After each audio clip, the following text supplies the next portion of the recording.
Well, we got one on so far, so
Well, we got one on tonight, so we'll see.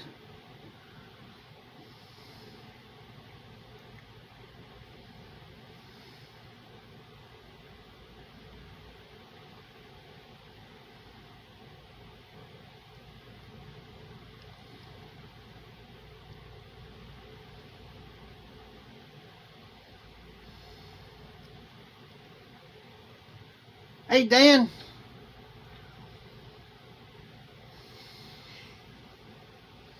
Yeah, I got your email.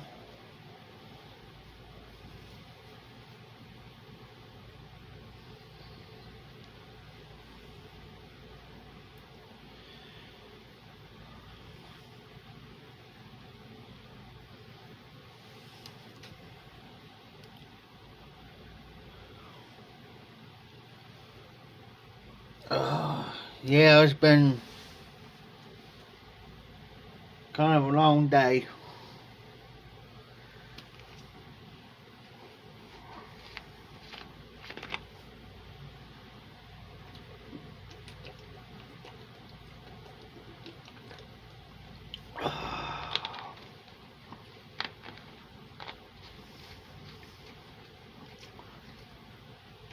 I'm debating on whether to smoke a pipe or smoke another cigar. I'm just sitting here dwelling on it.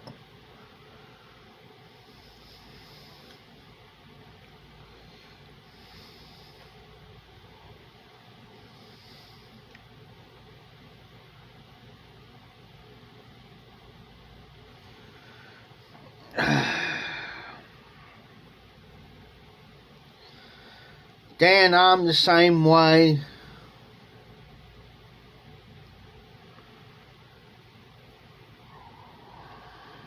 So we'll see.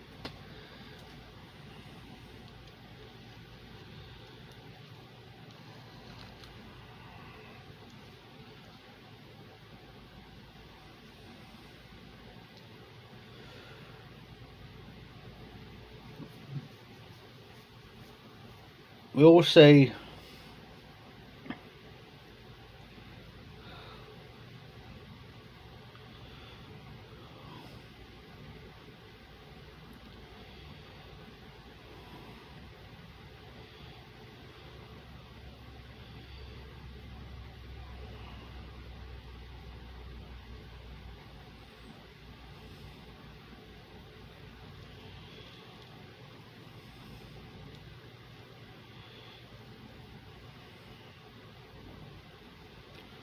I know it gets kind of crazy.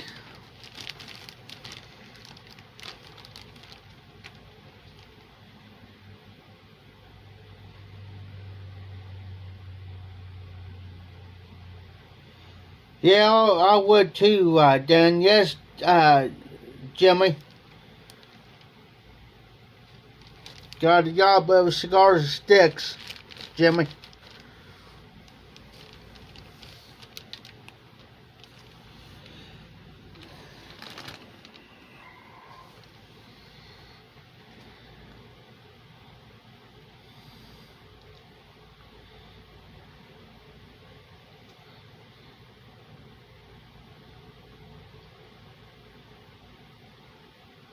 Yeah, I would too, Dan.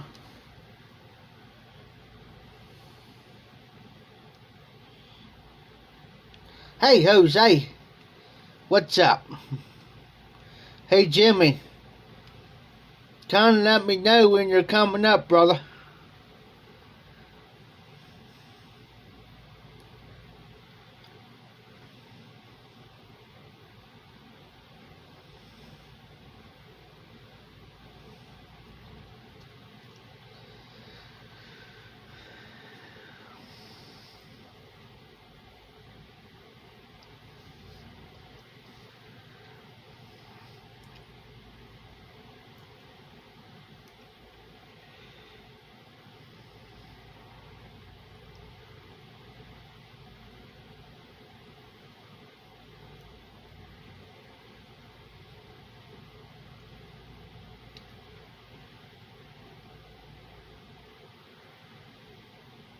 Yeah, I smoked a cigar earlier. Real nice cigar. Um,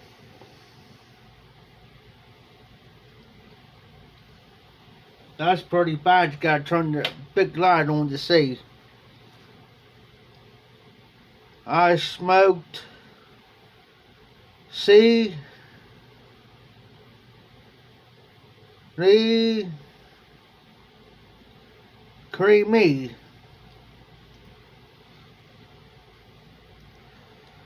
That's why I smoked earlier, guys. Real nice cigar. About a 45-minute to an hour cigar. Real nice. Hey, Cyrus. So I am sitting there debating. Should I smoke a pipe or smoke a cigar?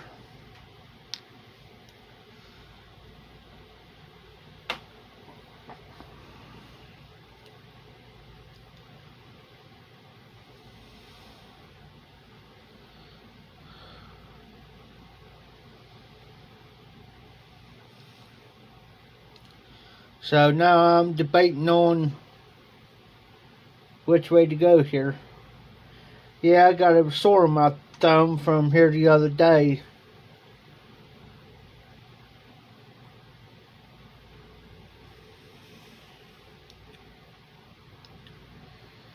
So what's everybody smoking tonight?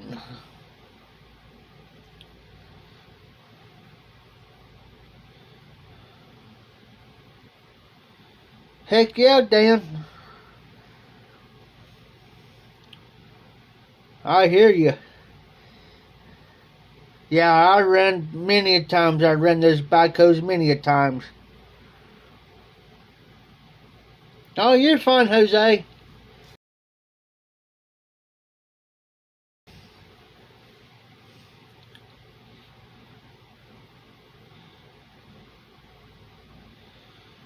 Whoo, Jimmy.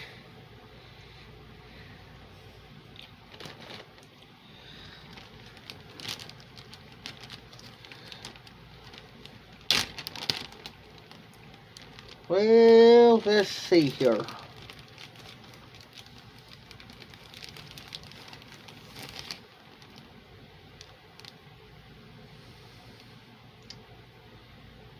The tabernacle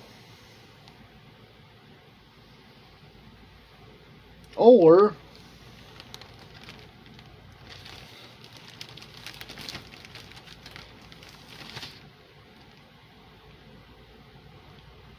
Jericho.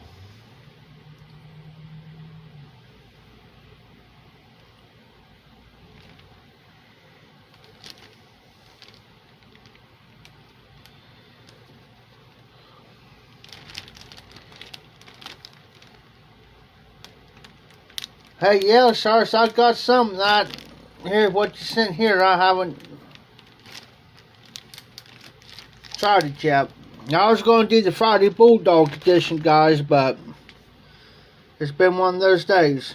So I'm choosing between the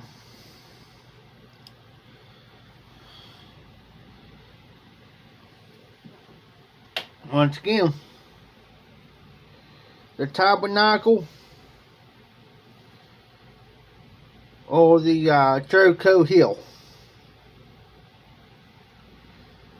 So I'm choosing which one to go here, guys.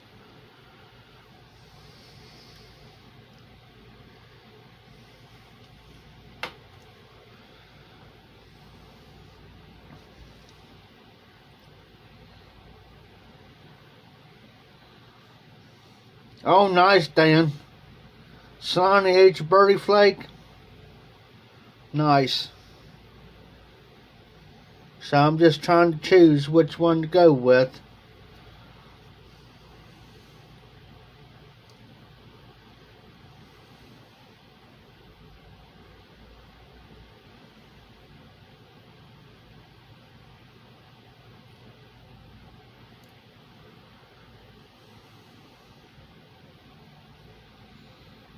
Now I'm sitting here looking at them. I'm just trying to debate here.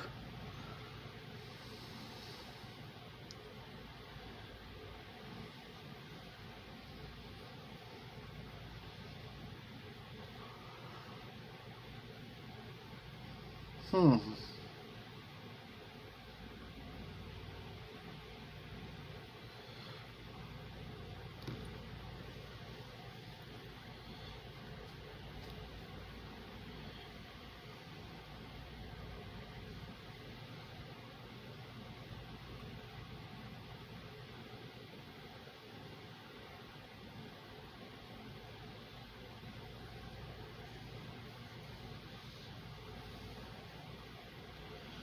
So, everybody had a good day by day, in between day.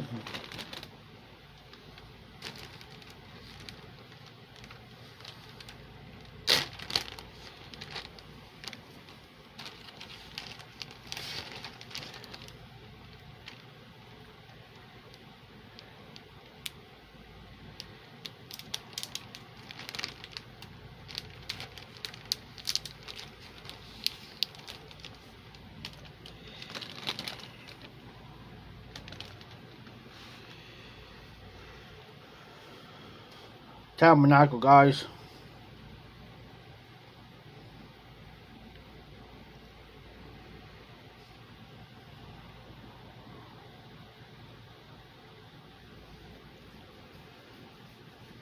Yeah, it's pretty much how that goes, Cyrus.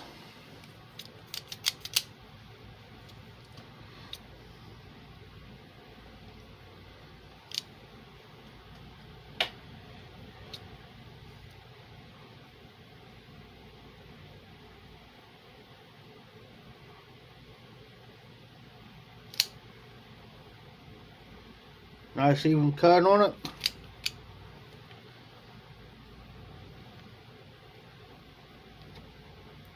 Oh, nice.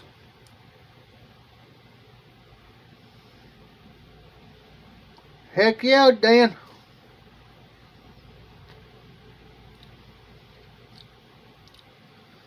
I'm getting some kind of a good flavor there, and I'm trying to put my finger on it.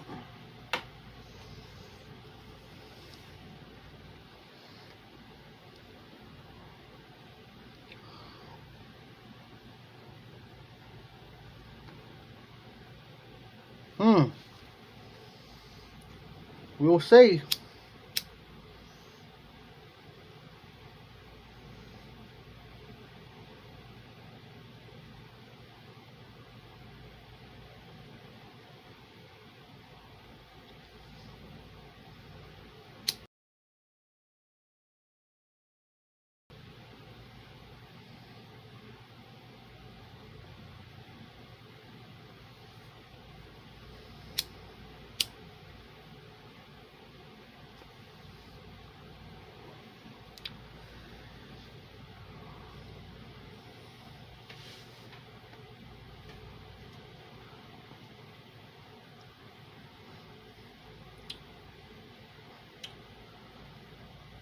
Not bad.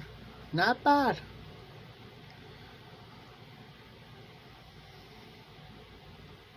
Hey, hillbilly.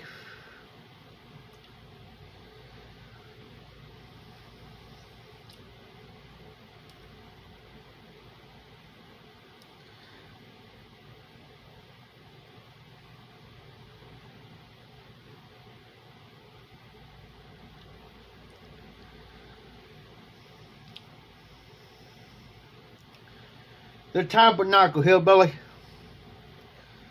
The tabernacle.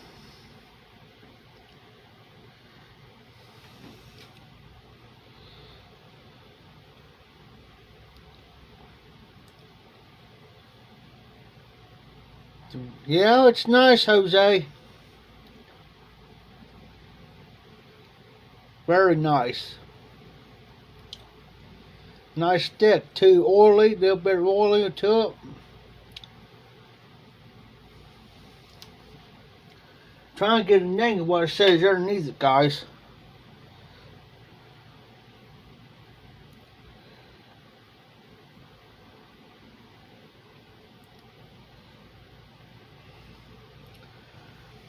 And I got my magnifying glass close by to see it.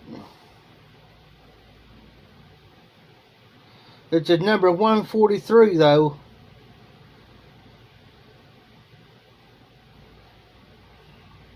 It's Connecticut.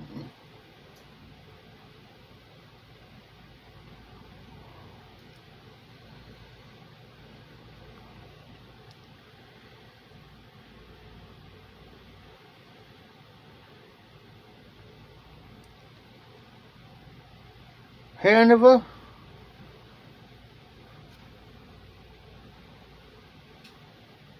Hanover H, Connecticut, number 142.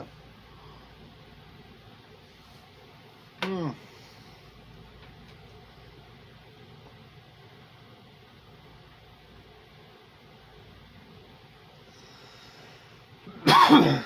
Oh, nice, Jose.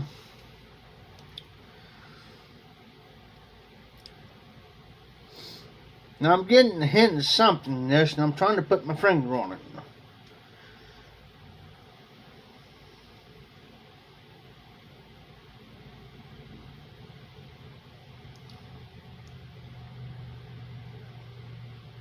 Okay. Connecticut. This here is a Connecticut wrapper, guys. Full body, full tobacco, full body cigar. This is my last cigar for tonight, guys. I ain't smoking no more. Usually I don't do two within an hour.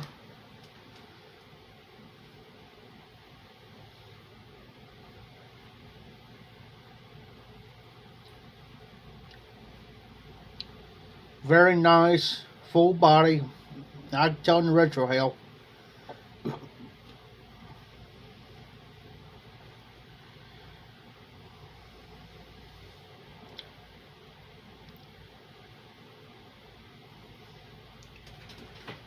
I thought my other phone was going off there for a minute, but it wasn't.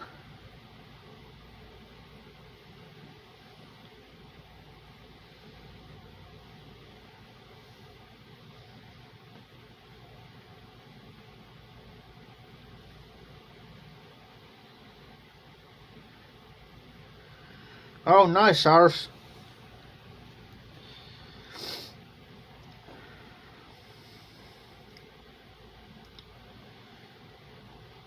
Smoking real evenly around, just about.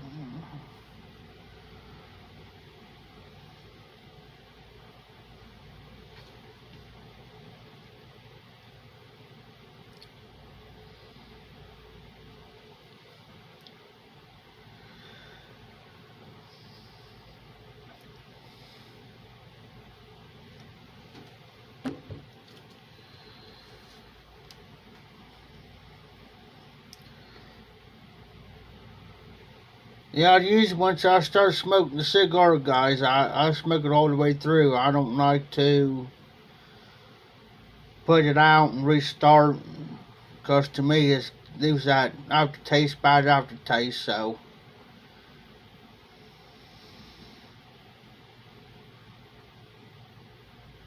oh, nice there, guy, hillbilly.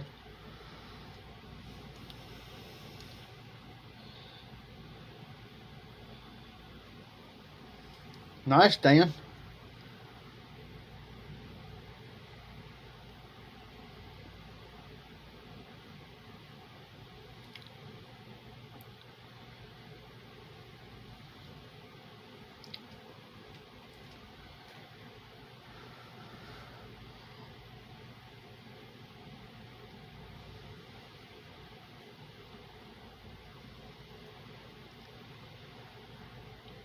Nah, I ain't drinking nothing tonight, guys. I don't got nothing here at the moment. But I should have by tomorrow night.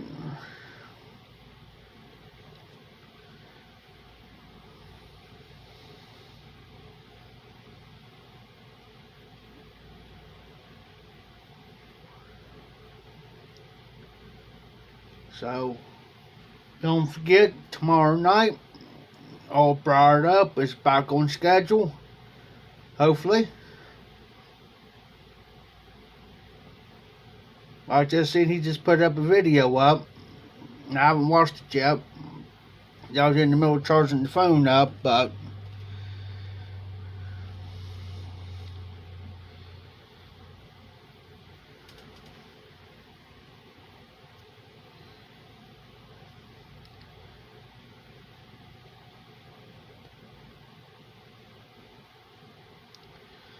Done ate a couple slices of pizzas earlier.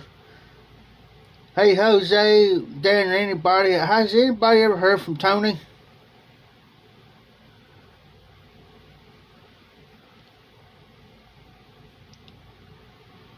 Small glass, small glass.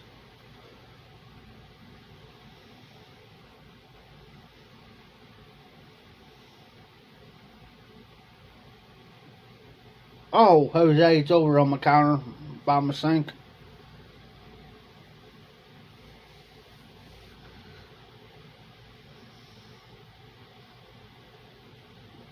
But I did got a shot glass in there. An oversized shot glass.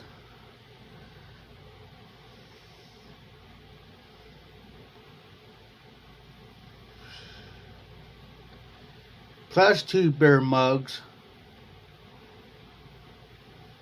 God knows what else I got for adult beverages.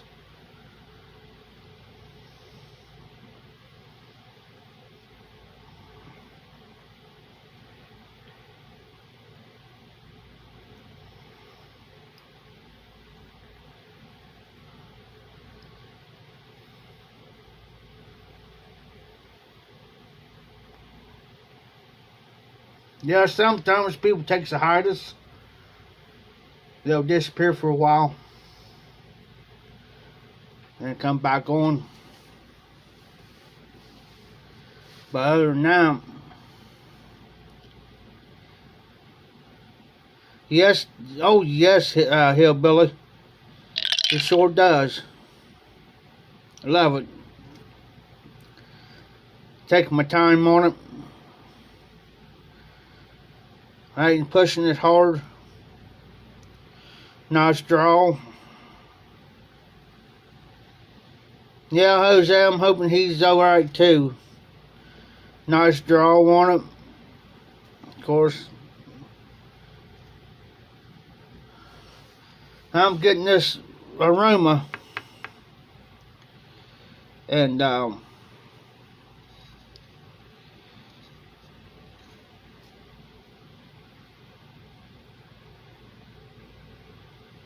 like a hint of chocolate.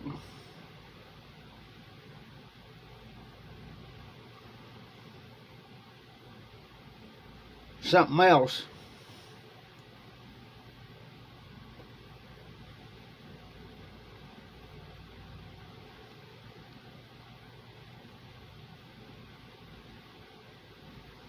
Mmm.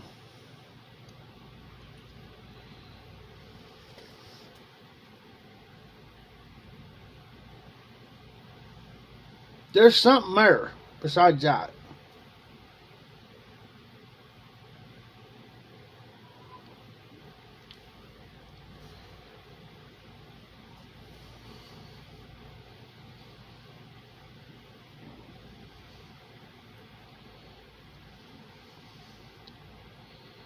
That's what I'm picking up, Hillbilly.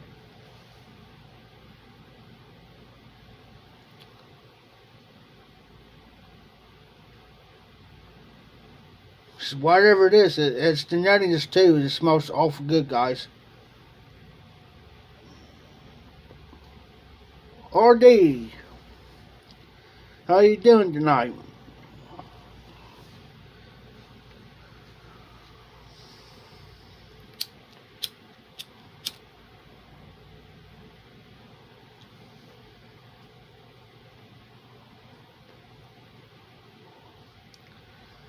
The oils are perfect. A little oily.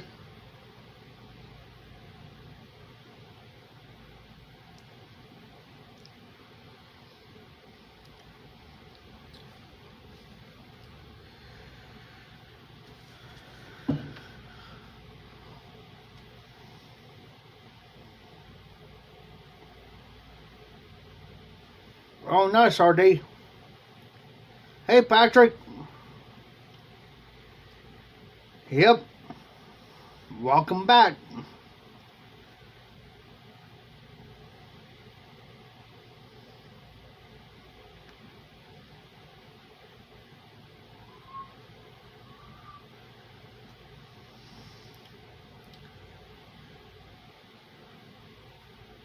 How's Patrick tonight?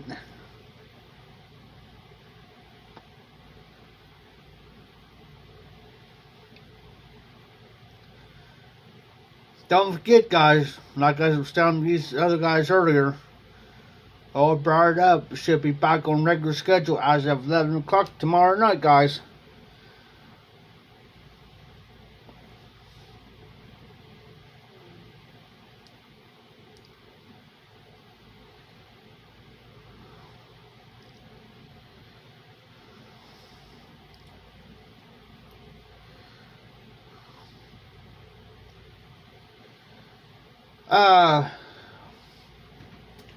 RD, I'm smoking the not Connecticut, the Tabernacle with the Connecticut wrapper.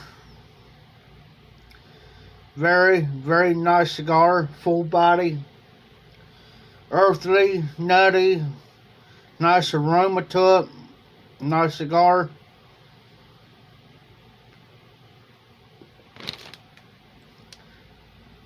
Hillbilly bombed me with cigars today, so very nice, very nice. Nice, Patrick. Yep, RD, very nice stogie. It's called the Tabernacle. Very nice cigar. If you are in the full body, this is what I recommend. Yes, sir, RD.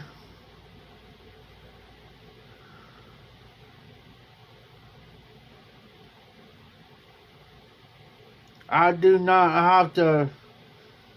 Next time I get online, guys, before I smoke another one, I'll get the information on the ring size, the length, ring size, and everything. This here looks like it's probably,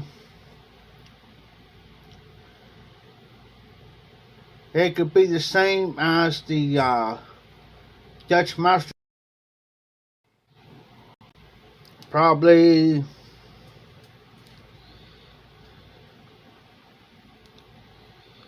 alright, Dan, I understand.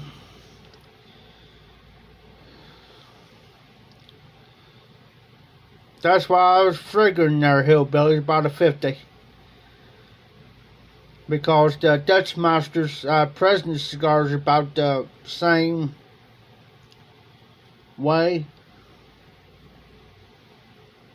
About 50 gauge. So here I probably won't smoke anymore here for probably a couple days, guys. So next one I'll do, I'll get the info.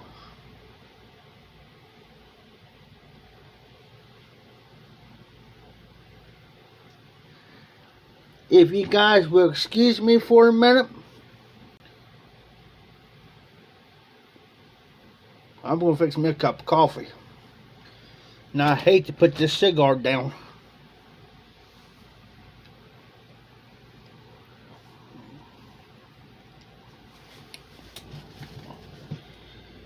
Be right back, guys. Oh.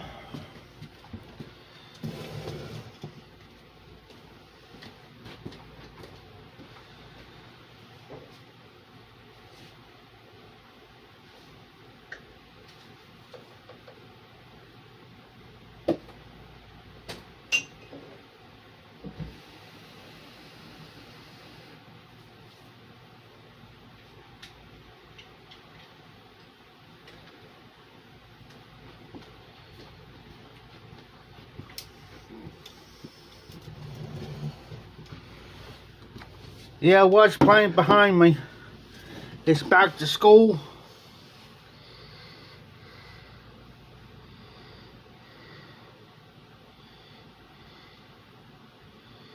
Oh, nice, sir, Jimmy. Jimmy. This is the Tabernacle full body cigar Connecticut wrapper. Back to School's on. It's got Rodney Dangerfield in it.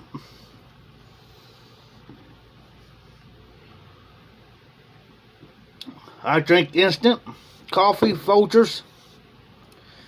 Sometimes I'll just put tap water in there, put my coffee in there, stir it up and drink it. Or sometimes I heat my water up. It just depends on what I'm in the mood I'm in.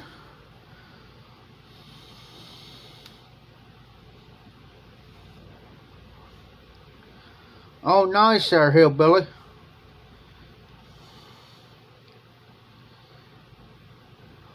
Now everybody's getting in the mood for a cigar tonight. Uh-oh.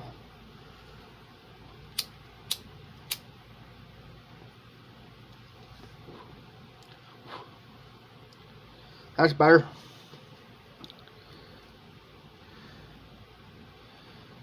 Yeah, earlier, Jose.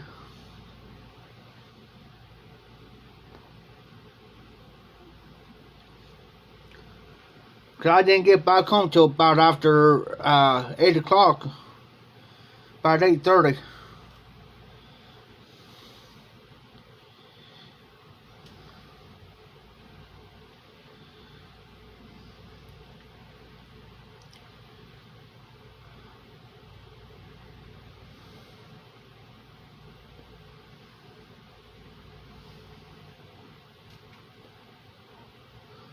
Hey Jose, can you see the comments?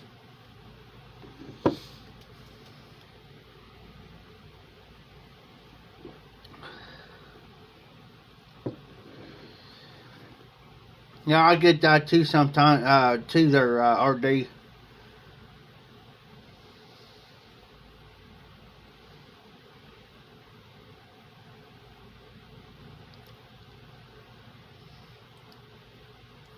Especially on the ritual hell. But just on this particular cigar, dude. It's almost got that, it's like almost like Perique.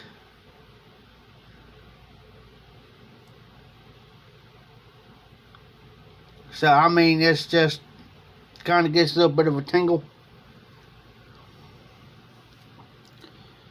So,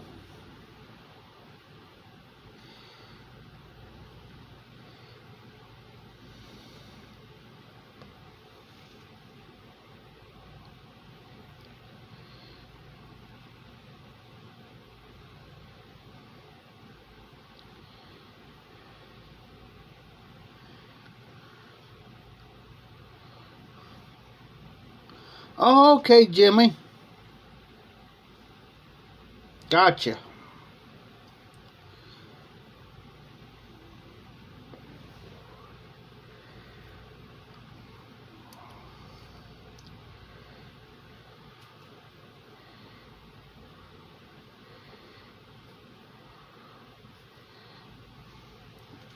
Took the wrapper off, guys. Now you can see the Connecticut wrapper. Nice set of oils, as you can tell up here. The oils are coming out.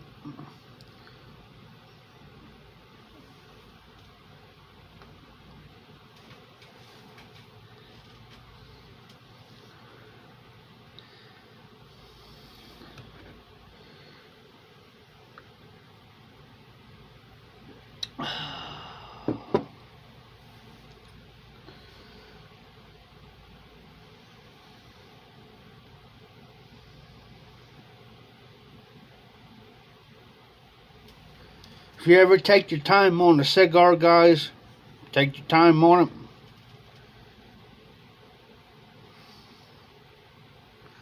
Hey,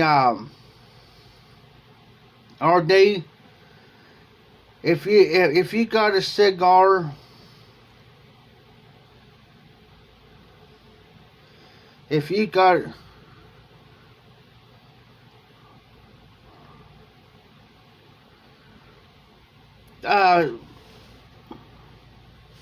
thanks, Dan. Hey, Jose, just look them up. There's some guys that are better reviews than me on cigars. So just hang around. Hey, RD, if you got the, yes, hillbilly. That's what I'm hoping for.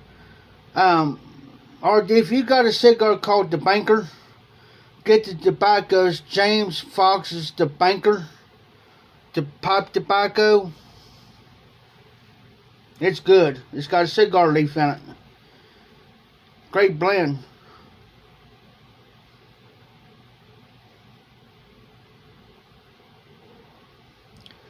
It might be there, Jimmy.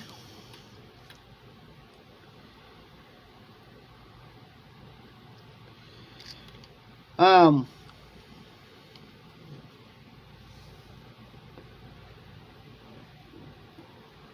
me put that cigar down for a second.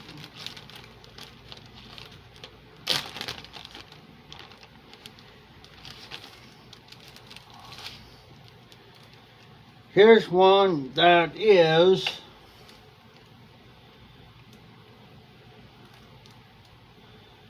AFR 75 there, Jimmy. Here's a real nice dark one.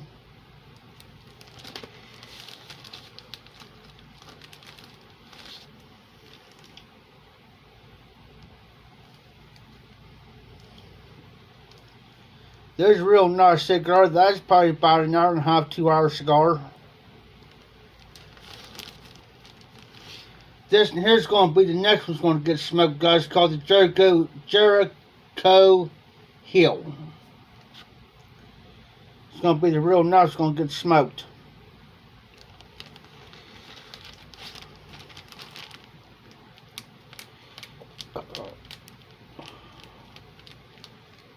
Yes, RD.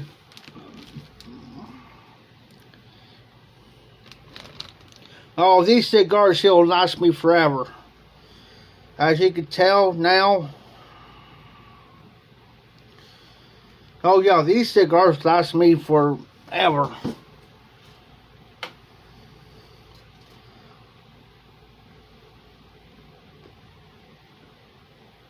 It's real dark around here. Yeah, that's good. Yeah, I'm wanting to try that one there, here, hillbilly. I'm not hillbilly, Patrick. But I choose the shorter one tonight because it's kind of late and I want, you know.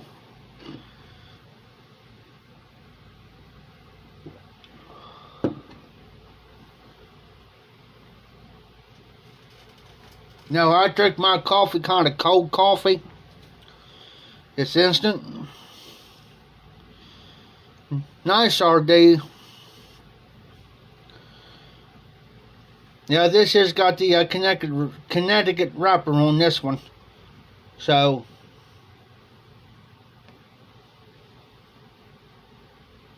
very nice cigar. Now I got the hint of the nuttiness out of it. Just now. Like I said, take your time on the cigar.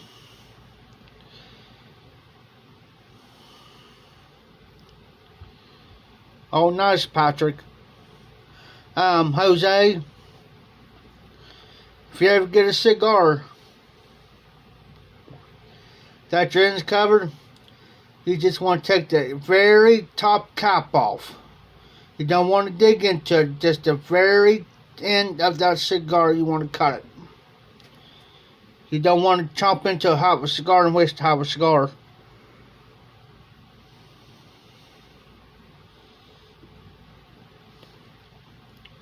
There it is. There's where I was looking for, RD, and I couldn't put my fingers on it. Hey, Jimmy, these were sent to me in the Yabo. Hillbilly Paper sent me these cigars. So, I mean, RD, that's what I was looking for out of this one, the creaminess, the butteriness. That's what I was looking for. I just couldn't put my finger on it.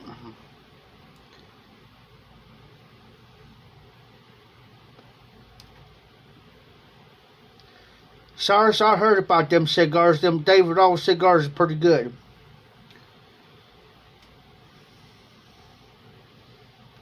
But if I have to, hey Jimmy, but if I went out and bought cigars, I'd go to the cheap tobacco store somewhere and get them.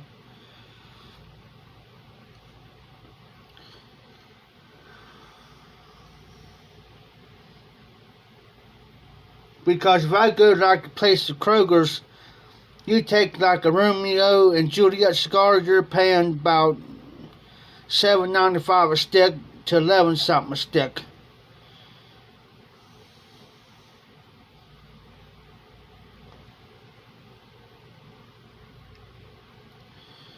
Here, I'll show you what I'm talking about, Jose.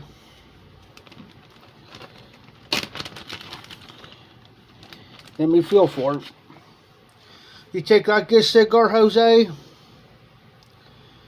the very tip. Here. The very tip right there. The very end of it. I want to cap out, take out, see, because see, there's no hole there. So I'm just going to come down here, and I'm going to cap about right there. I'm going to take out right underneath this. I'm going to whack that off, and make sure I got, if I don't get a certain draw that I like, I might cut just a little bit tiny more off to get that draw I'm wanting.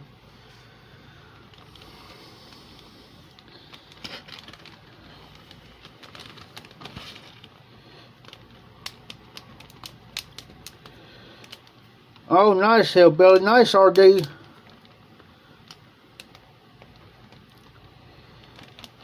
Yeah, I came in today, Jimmy. Whack off. Ha ha. You might never know what words I'm going to use. You want to whack out off there, boys. But be careful. You don't want to cut that cigar too deep.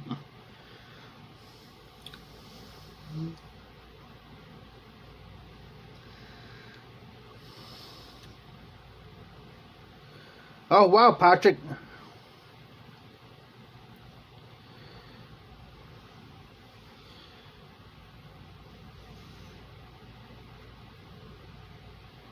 Now I'm getting a buttery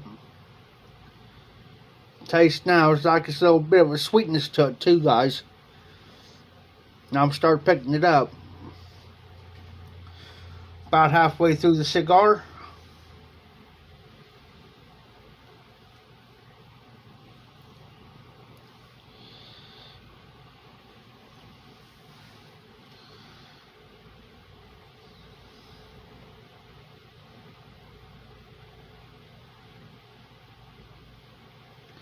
I get a little bit of pepperiness, not like the Puri pepperiness. This is the different. Yes, RD. It's got the connected wrapper top. It's the different pepperiness top. Not like the Puri that you get that white pepper spice on the retrohale. This is different.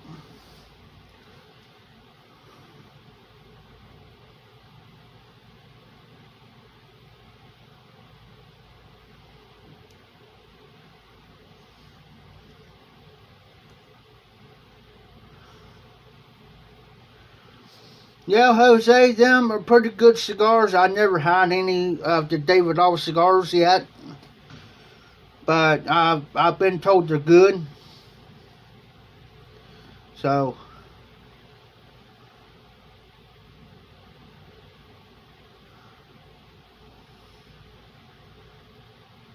yeah, Jimmy. Or I could take those cabs, smash them up, and mix them with a little bit of pipe tobacco. Wherever I'm smoking, blended with it a little bit.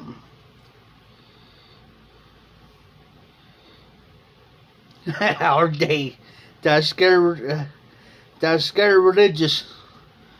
Oh no, I ain't touching that one. Nope, it's sacrilegious. Sacrilegious.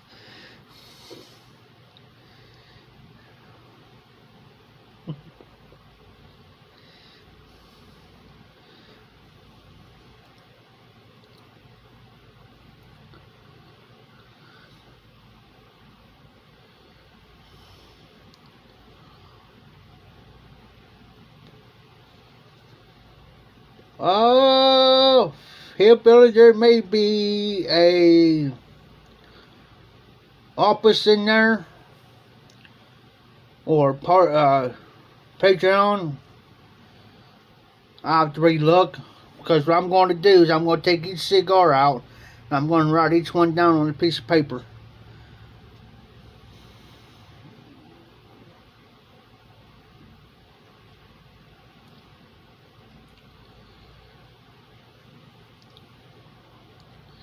This here on the, if I squeeze it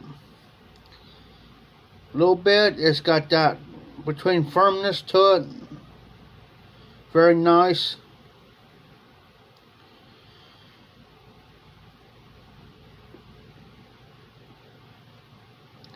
A good draw. Oh no, so far. Going through the cigar. Some people don't cut the cap. Some of them will take a punch and punch a hole through the end of it too, Jose. But I like to cut my ends off.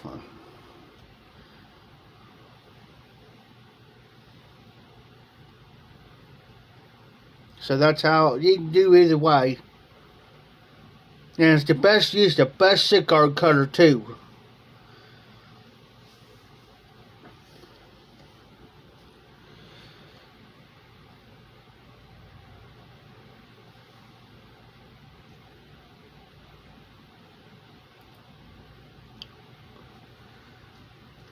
We supposed to have rain tomorrow, and I changed subject, 100% chance.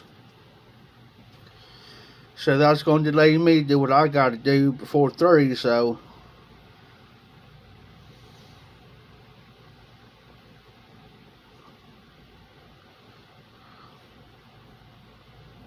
Oh, nice, hillbilly. Yeah, I appreciate them. They'll stay in that bag there until either tomorrow or Sunday.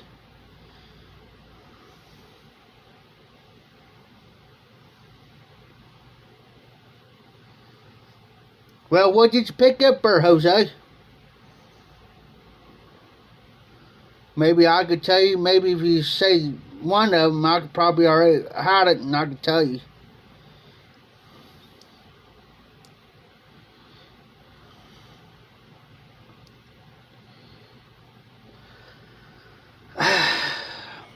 Not really, damn. Not really. Because the only thing you're doing is this middle section's going, well, when you do a V cut, it's gonna look like a V. So in other words, this in here is gonna be like a dent in this, but to me,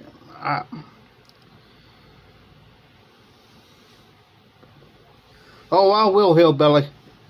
I know where I can pick one up at. I'm gonna pick up a couple of them because I got more cigars coming, so.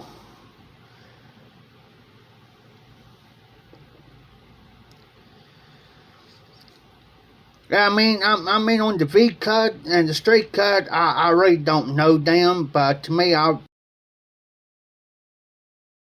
because everybody's got their own way and their own way of smoking a cigar.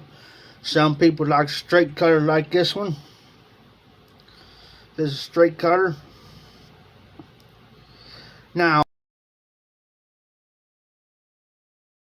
on the straight cutter, there's some likes to do straight, some likes to go in at a vertical and cut it that way.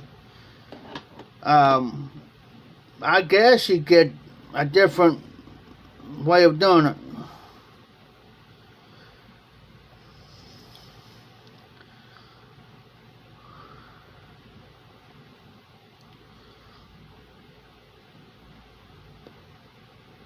Okay, Jose, I never had either one. Now, if it was the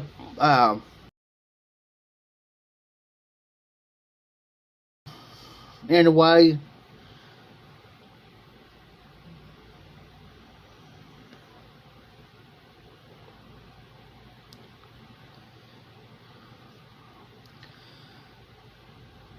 Yeah, I agree with Hillbilly there. So, I mean, like I said, everybody's got their own way of smoking a cigar.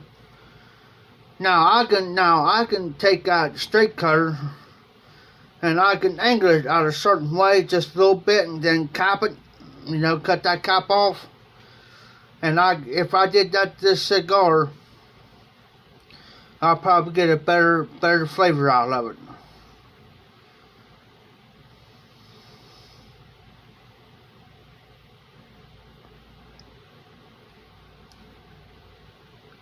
Hey Cyrus, you might have to try like. Now I know a lot of people don't like piping cigars because the way they do things. Um, 4 noggins.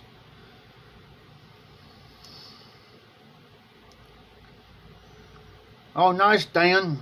That there would be good to smoke.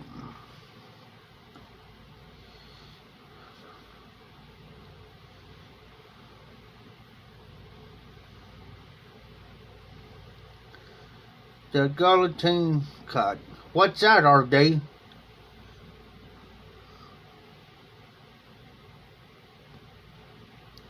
I've heard of the punch.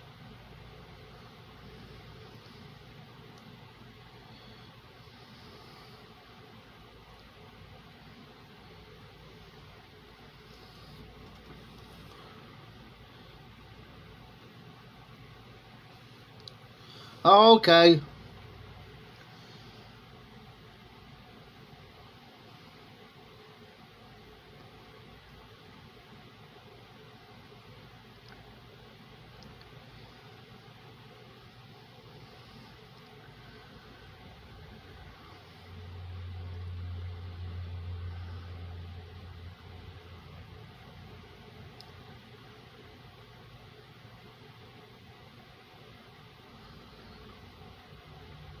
That's what this cigar is. I mean, it's just full flavor, full strength.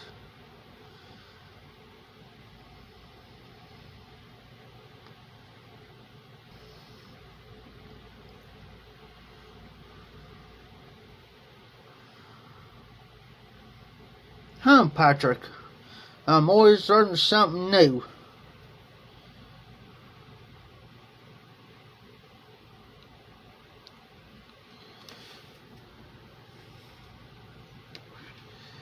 Oh, this here,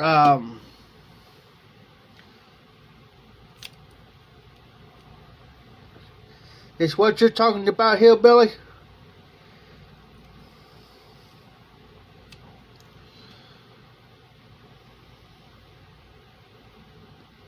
The straight cutter?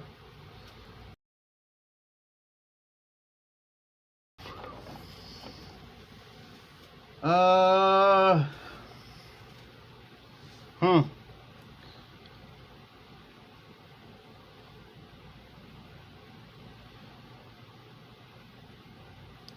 Okay, Patrick.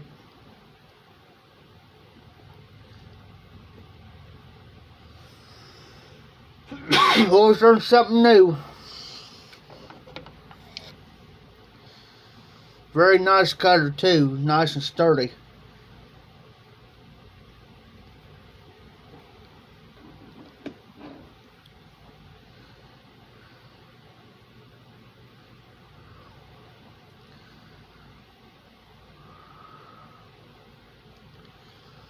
Okay, hold on here, Hillbilly. Because I don't see nut cutter in there. Hold on.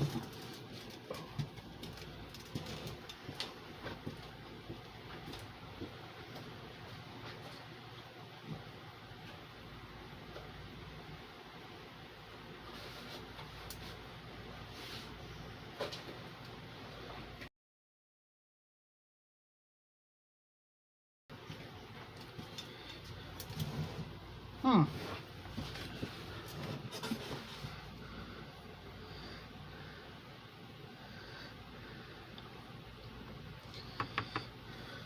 I just now caught on what you said there.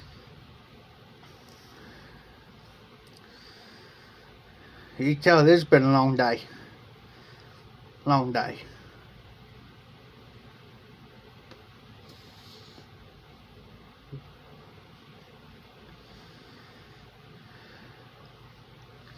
Yeah. The store, or don't go to Kroger's and buy these, guys. Go get you a good one like this one. This is the one Hillbilly sent me. This is heavy duty. These guys ain't worth crap. This one right here, cheap plastic. I could probably just take out and just twist one good time and break out right in two. This one right here, same way. I could probably take this in here and twist that and break out right in two.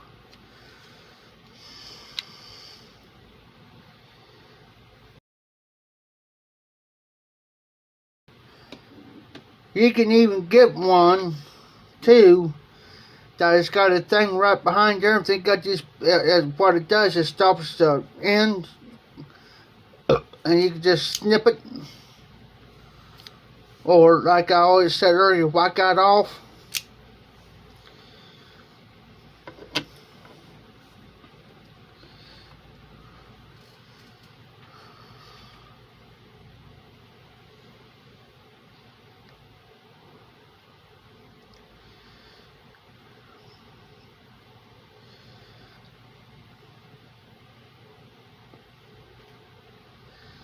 Everybody's got their own preferences of cutting the cigars.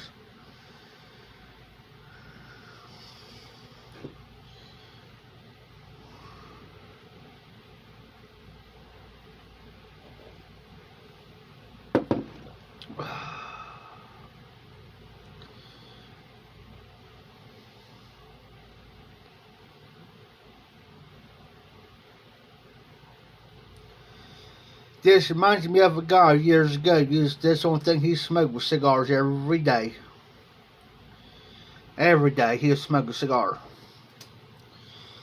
He smoked 2 or 3 or 4 cigars a day, guys, and he'll get down to about that far on this here, and I was just a kid. And he'll smoke about down that far, and he'll hand the rest of it to me and let me smoke it.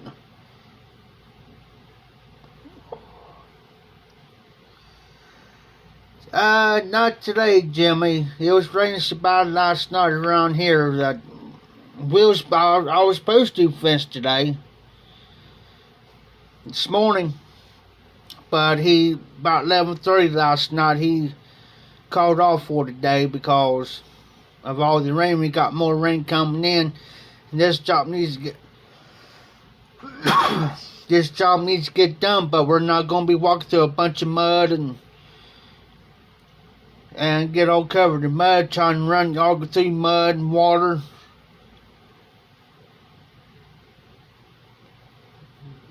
So, but I got enough money on me now that's going to last me a while.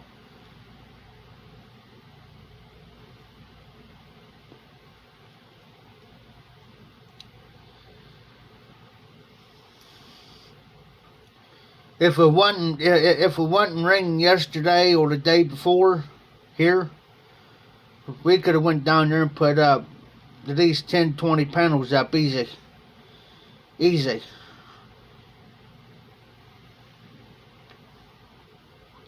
But I had to be back here by 5:30, so that's an hour and a half drive back trying to rush.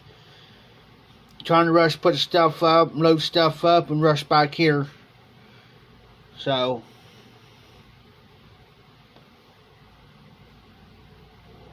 I just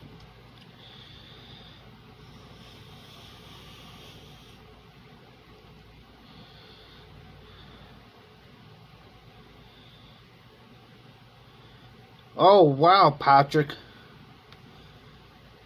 Take one of these long ones and sit down and smoke one. Time and see how long it takes. I'll take 2 cigars that are about the same length. Put one back. Put one back for live stream or whatever. And take the other, smoke it, see how long it takes me to smoke it.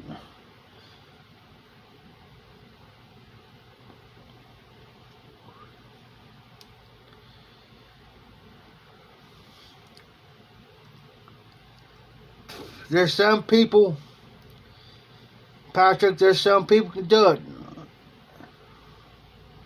Now, see, now if I happen to smoke one of those cigars there, Patrick, I'll be done for the day of smoking.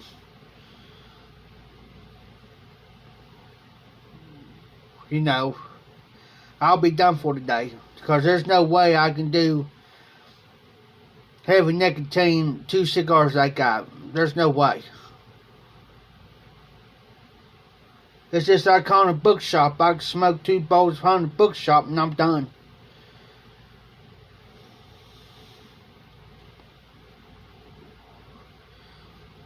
Okay, Hillbilly. So far, I like the Tabernacle one, but I will definitely tell you which one I like the best out of all of them.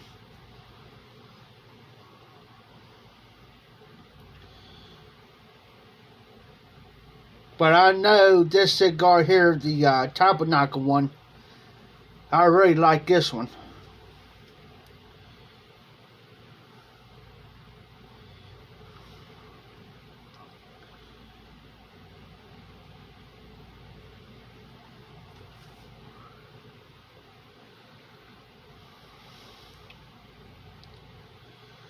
Oh yeah, Patrick, if it's very heavy on nicotine, I can totally understand that.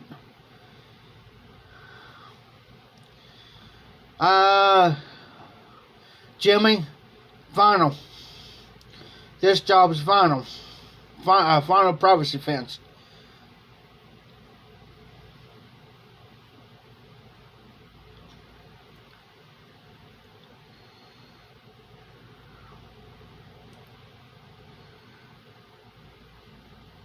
Now, RD, if I have a cigar in the morning, then, yeah, maybe later on that evening, afternoon, evening, then I'll smoke a pipe. Maybe a couple bowls. But right now, I won't smoke them because it's late.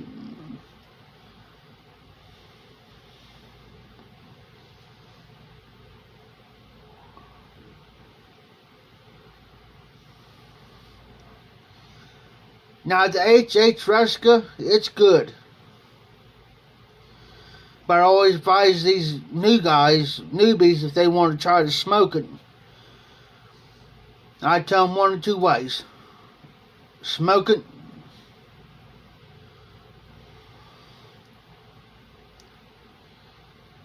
Oh, well, there's a good idea, Jimmy. Patrick, there's 2 ways I tell these newbies if they want to try the Ruska. Either number 1, you better smoke it on a full stomach, or 2, work yourself up to that. Start with maybe old Joe Krantz Red Label. If you can smoke that, then go to Haunted Bookshop.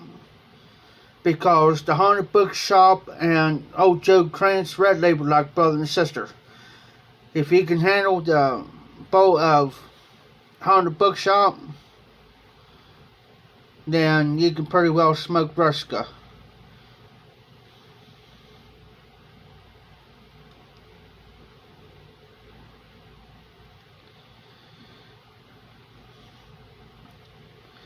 And usually too, Jimmy, I usually don't like to stop a cigar. It's like the pipe. I don't like stopping it because when I go to relight, it's like I get this bad aftertaste in my mouth.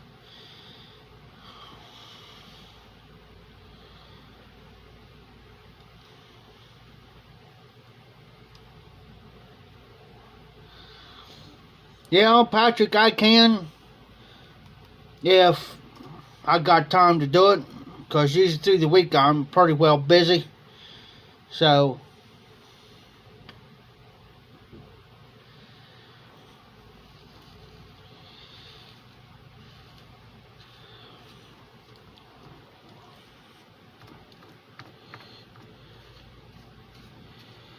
now what I normally do, guys, and usually I don't do this, is I'll take into that cigar that I just like this here. I might chop that up and just mix with a little bit of pipe tobacco and you know, do it that way. But yeah.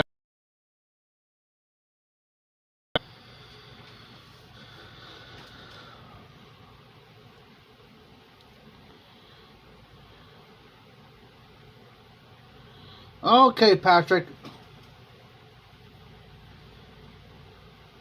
I'll try that and do that.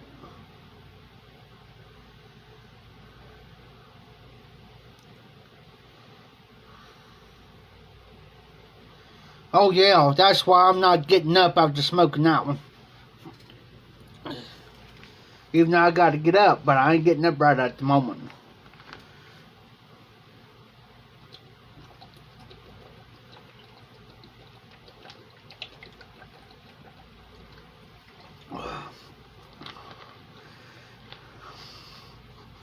Now, I've done that on Haunted Books, Joe Crent's Red Label. I've done that before here, Billy.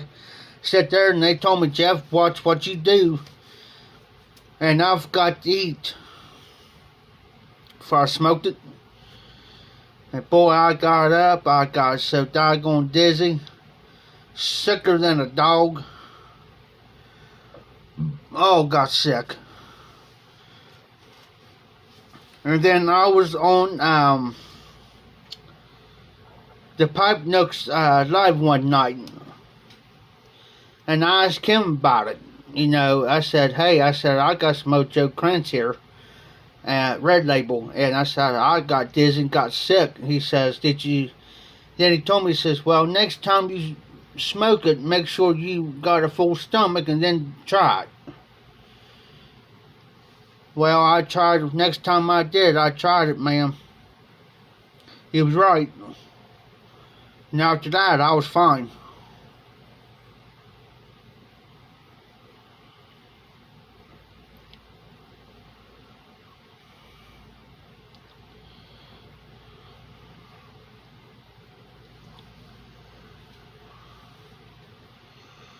Of course, I got a new hat today. Free.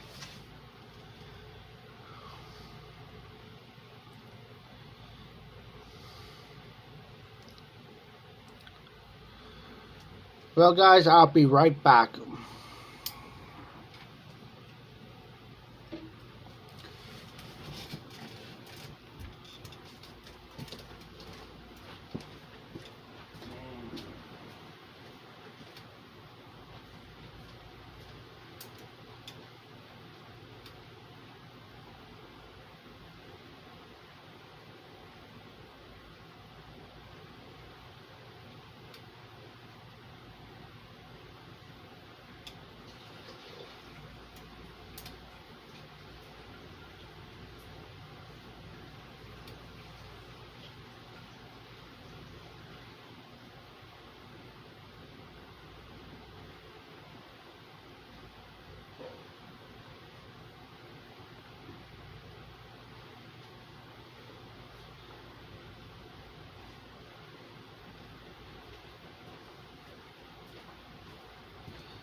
You need cherry cigars for Dan? Yeah, they got CAO Cherry Bomb. They're the cigarros. That'll be right up Dan's alley.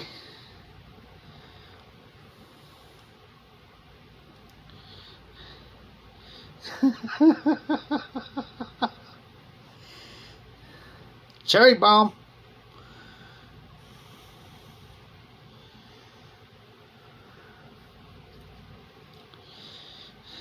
No such thing, RD.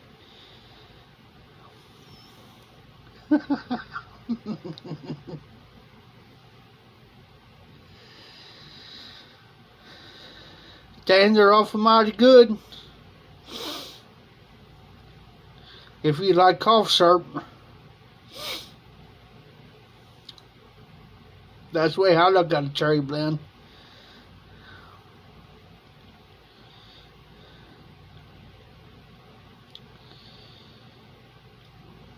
I won't touch cherries. Any cigar or pipe tobacco or anything like that.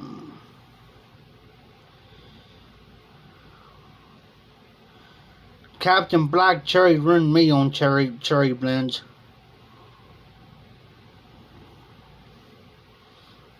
But now any other aromatic I can do, like vanilla custard or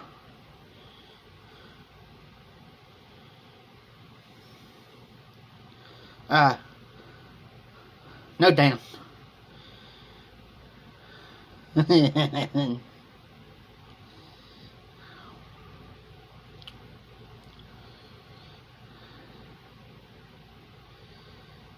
Now it's something like vanilla custard, or it's got maple and rum in it or something like that. Yeah, I can do.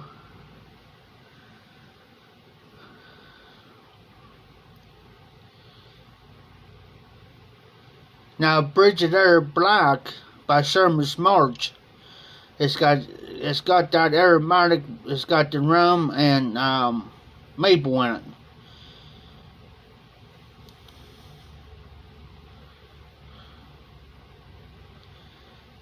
Woo. Oh, nice. RD's got the coffee ones. Patrick.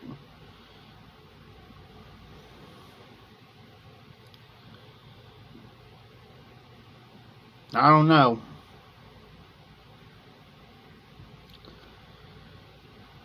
I haven't tried it.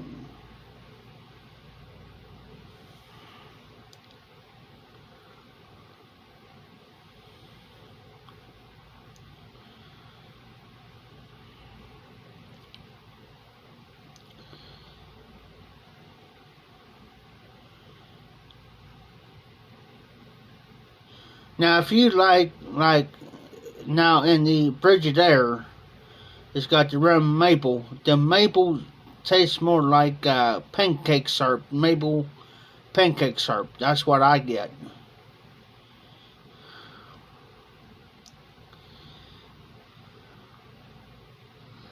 Hey Cyrus, does it taste like cough syrup?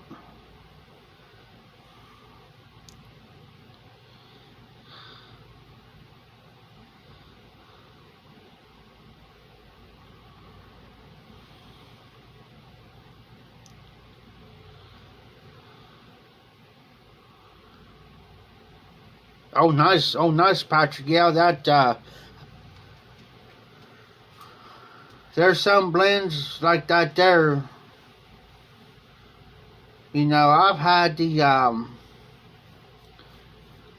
a blend had the, chocolate, taste to it. And I forget the name of it. I got it written down, but I don't got it beside me at the moment to actually tell you.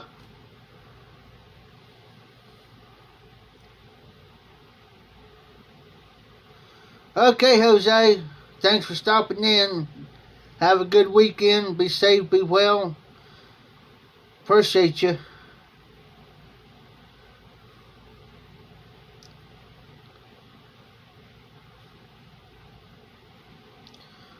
Oh, my Cyrus.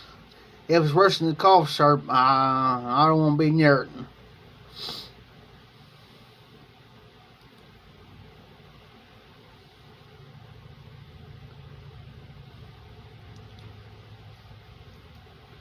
I just don't want to be near it if it's that bad. If it's that bad, I won't even smoke it in the cob.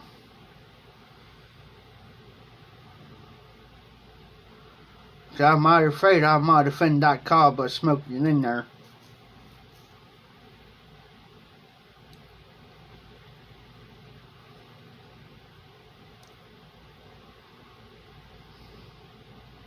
Yeah. Now this here's one of my good cobs, my best cobs. I wouldn't even smoke it tonight.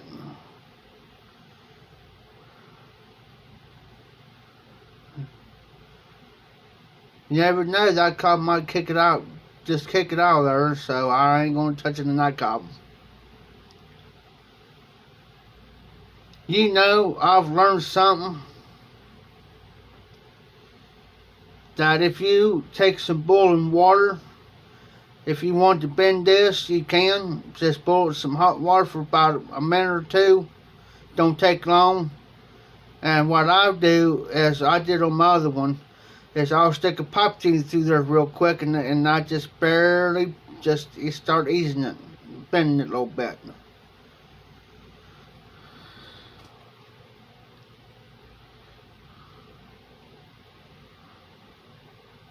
Ah, Patrick.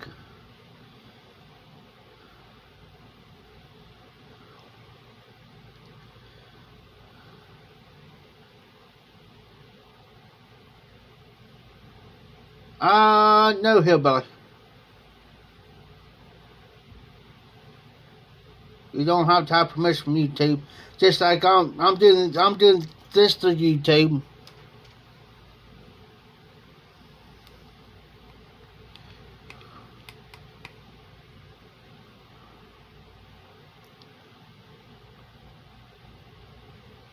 Yeah, I'm gonna have to take a day and clean this pipe up.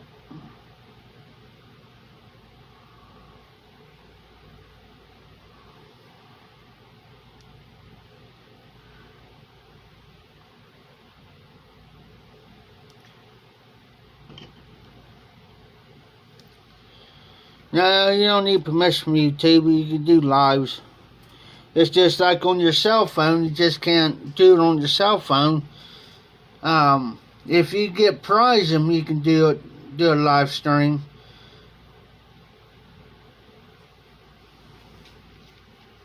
Through your phone, whatever.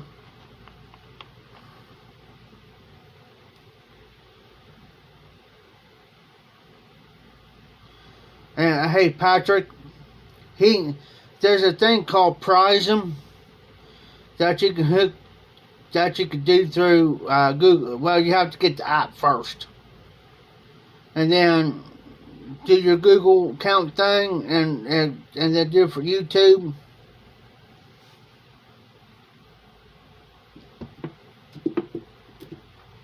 That's how I'm doing it.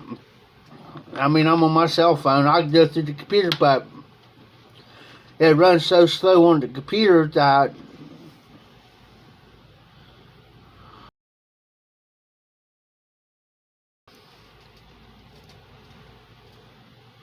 no, Jimmy, not that one there. I did my other one. That there came when I bought it like that.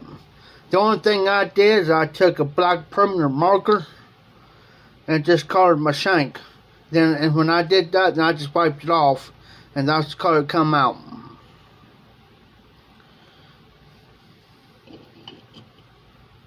That's the only thing I done.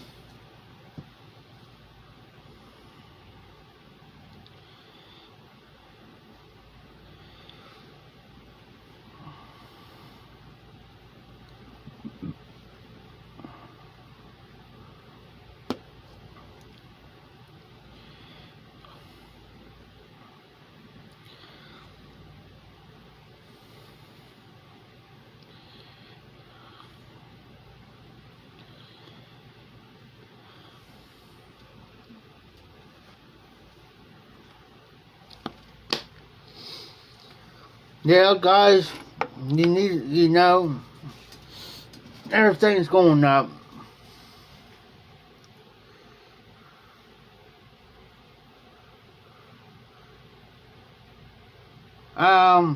You could try hillbilly, but there's not. I'll type.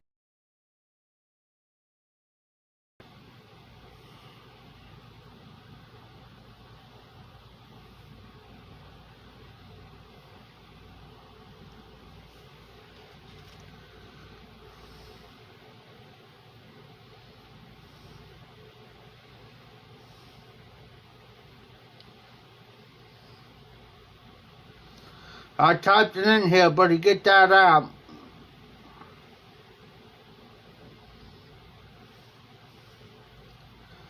And then set it up to your Google account, and then you can go from there, and then you can start doing your lives.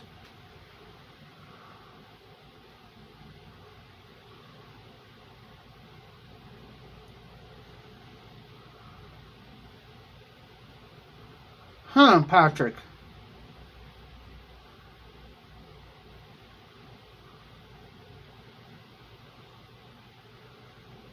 Oh no, RD, WokeTube.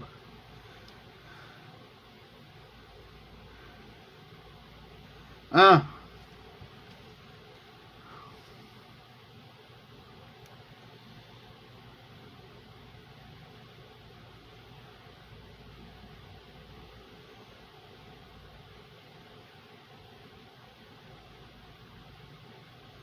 yeah, if you get that prize from Hillbilly and get everything set up, you can go live like me, and there's a few other people's got it.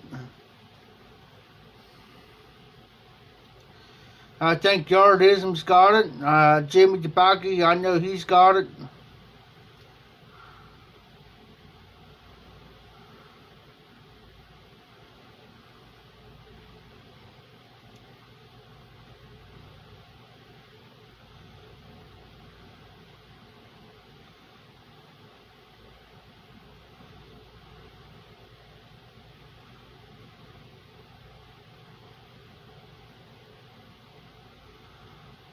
Yes, the flavors will bleed through the cell phone.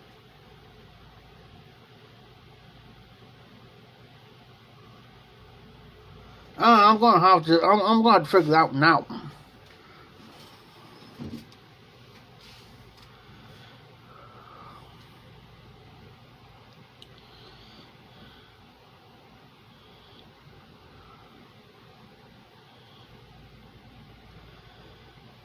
Yeah, I'm gonna have to keep an eye on that.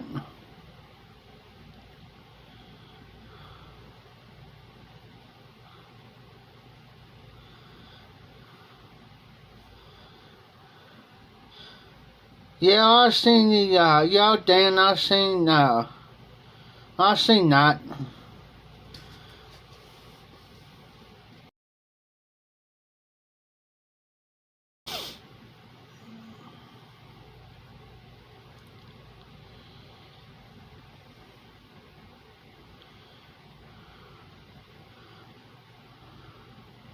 And then when you do your dumpster lives too, there, Hillbilly. Gas prices right now is two. It depends. I've seen gas anywhere from $2.79 to $2.89. There, Jimmy. Depends on where you're out here in the high. But where I'm at, it depends on which gas station.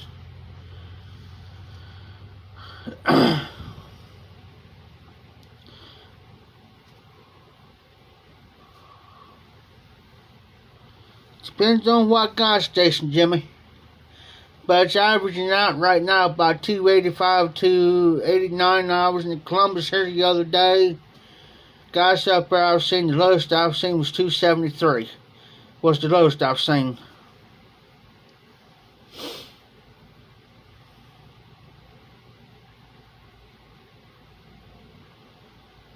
Yes, Dan, I agree. It's super easy to use. But it took me a minute when I first doing my lives. It took me a minute to figure it out. But since I figured it out, it shoot by the breeze.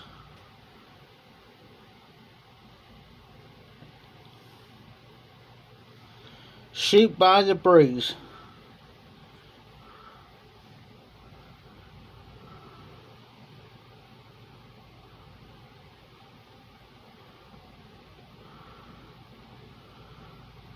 As of 12:55 here, it is, well, it updates me, but it's 59 degrees here as of 12:55.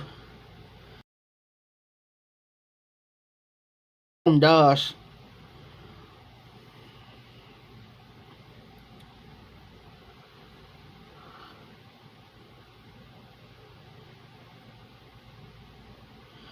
Hey Jimmy, next time you go live or whatever, just hit that go live button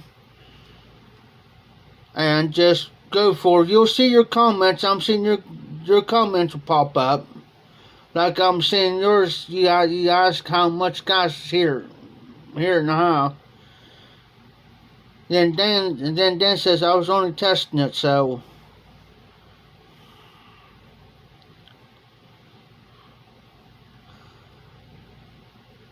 I have no idea, Hillbilly. Because on this phone I'm using, I got a front and back camera. I can even switch you guys around.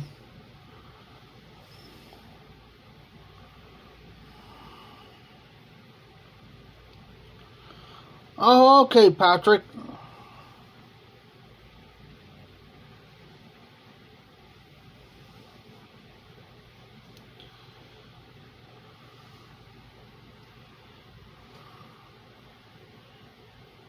Yeah. Yeah, here, buddy, you can use your cell phone for it.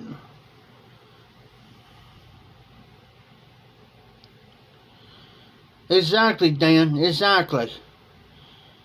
The app links to your YouTube channel, Hillbilly. Like Dan says, just type in Prism in.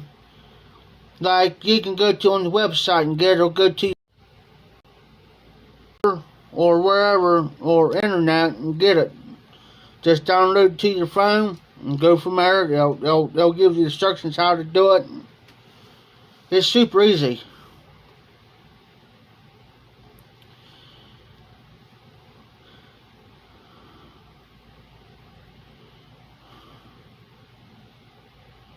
Yes, RD. Yeah, separate the cigars. Like separating my pipe tobacco, I got to get more jars for them so I can start separating them. You're welcome, Hillbilly. Hey, Hillbilly, there you go. Dan put the link to it for you. There you go, buddy.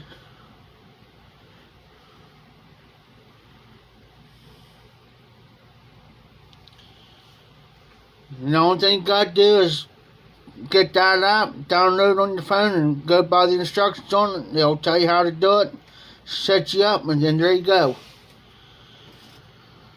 And another thing too, you don't have to upload it to YouTube, to your channel. It automatically does it. It does mine.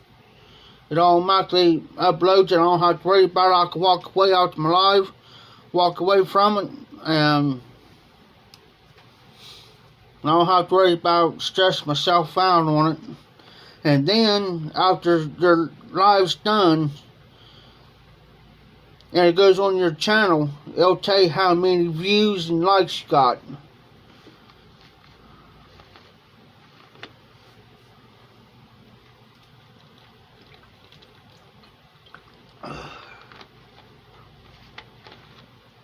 And that's the best way you can meet friends, brothers and sisters in the briar, like we are talking here.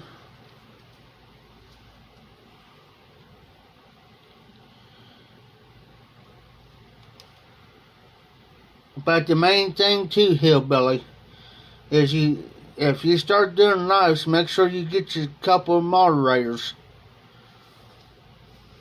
Make sure of that.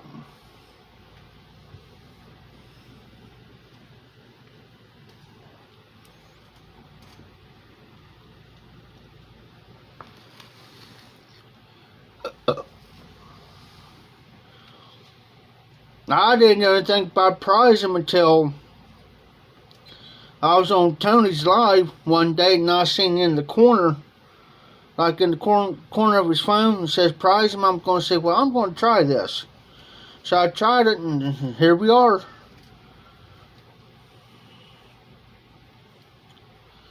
Now on my computer, I can go live. I don't need the prize him app, but on my cell phone I do, because I don't got 1,000 subs. Hey RD, when it gets hot down there in Texas, take you a frying pan out there, let it get good and hot, and see if you can fry an egg.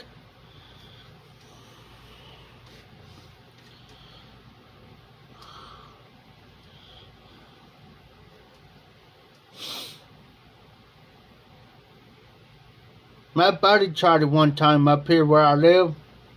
Wasn't hot enough. It was hot, but wasn't that hot.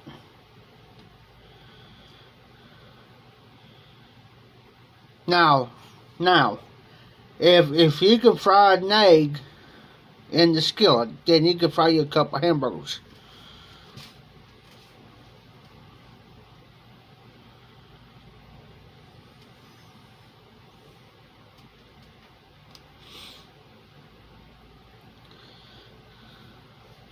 If somebody would ask me if I was down there in Texas, and somebody asked me how come I was frying the hamburgers in the skillet on pavement, I said, well, I'm poor.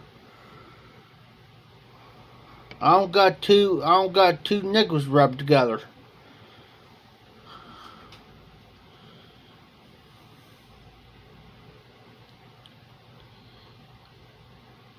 Yeah, buddy, I like.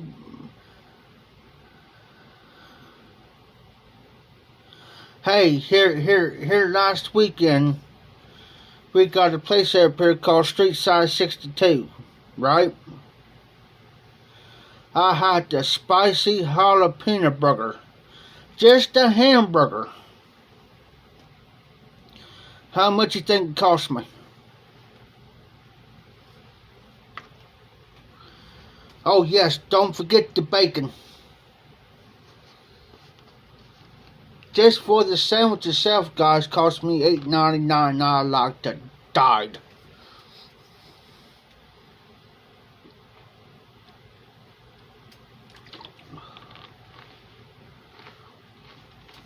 $8.99, hillbilly.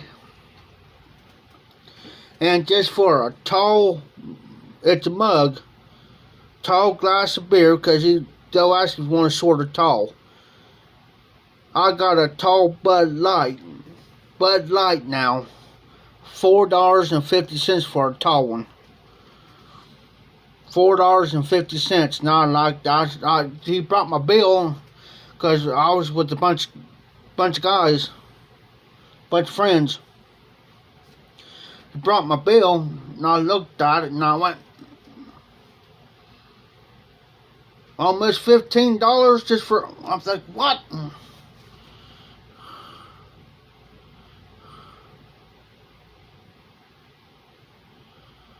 Cost me about $15. That's just for one sandwich and a tall Bud Light.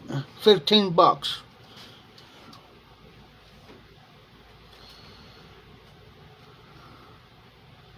Because they got a bar too, but it's separated from the dining area.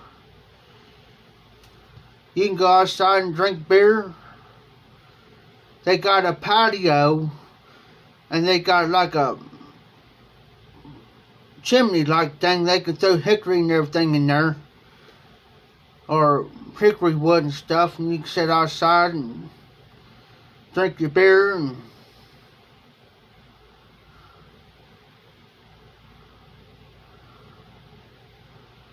hey, Dan, that there sounds awful mighty good. I never had a chili cheese dog for I don't know how long.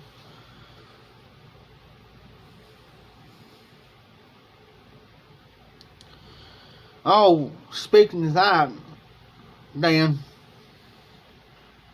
they got a new sandwich up here at Wendy's. jalapenos. I've got it's a chicken sandwich. Got jalapenos and stuff in there on there. Just for the combo meal, $12 for the combo meal.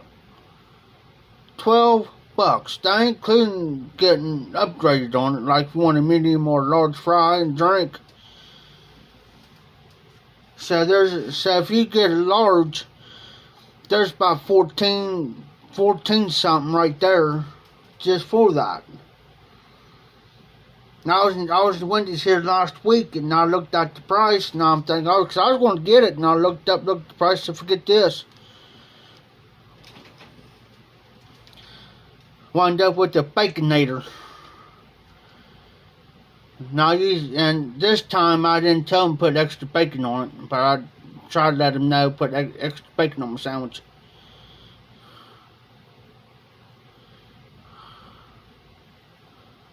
Oh, wow, Dan. Yeah, we just got a Wendy's, Sonic,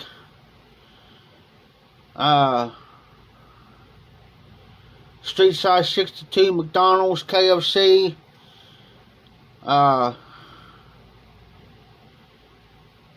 yeah, RD, I agree.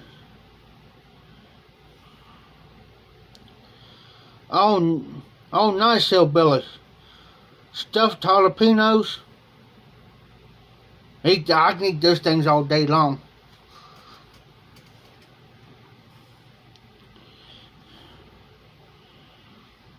We got 2 McDonald's here. The Rusty Keg, it's like a restaurant bar deal. We got the Freezes, Bob Evans, Long John Silver's, Taco Bell, Donato's. We got several pizza places here in town. We got two McDonald's, 2 Subways, actually 3 Subways. Get this, we got a Walmart, okay? They got a Subway in there, right? Well, in front of Walmart, you got this buildings go across. Well, there's a Mexican restaurant there, another Subway, etc. Yeah, RD, I used to go to Bob Evans get the farmer's breakfast. Last time I was at Bob Evans, a friend of mine came up, and they treated me out for my birthday. Well, we went there, and she says, Jeff, order anything you want to order, so I'll pay for it, her and her husband. I said, no, I'm not going to do that to you. I said, you know me well enough that I'm not going to get something that's going to cost an arm and a leg. No, you get what you want. So I got the cheapest thing on the menu. You know? Well, she got a little bit, after I ordered and I got it, and she's seen how much it was, she says, she got a little bit upset with me. She says, Jefferson, I told you order anything you wanted. Oh, wow, Dan.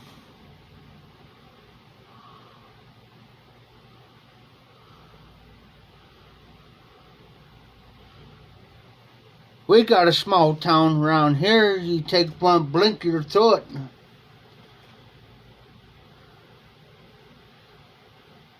And I usually tell these new people that comes around, I say, if you go through so-and-so town there, watch it. One blink, you're through it.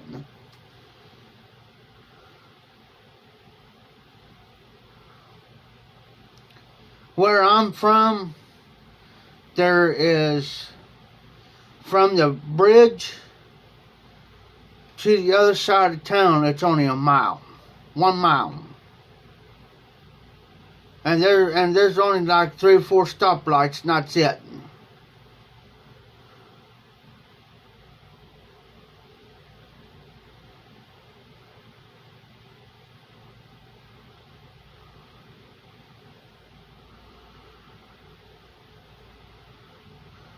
Yeah, I just don't. I mean, yeah, if somebody offers to pay, and I usually, if I got the money, I'll pay for my own. But if somebody offers, I don't. I don't go all out wanting this, wanting that. Now, I had this one friend did that. Every time he went somewhere, he'll order outrageous, you know.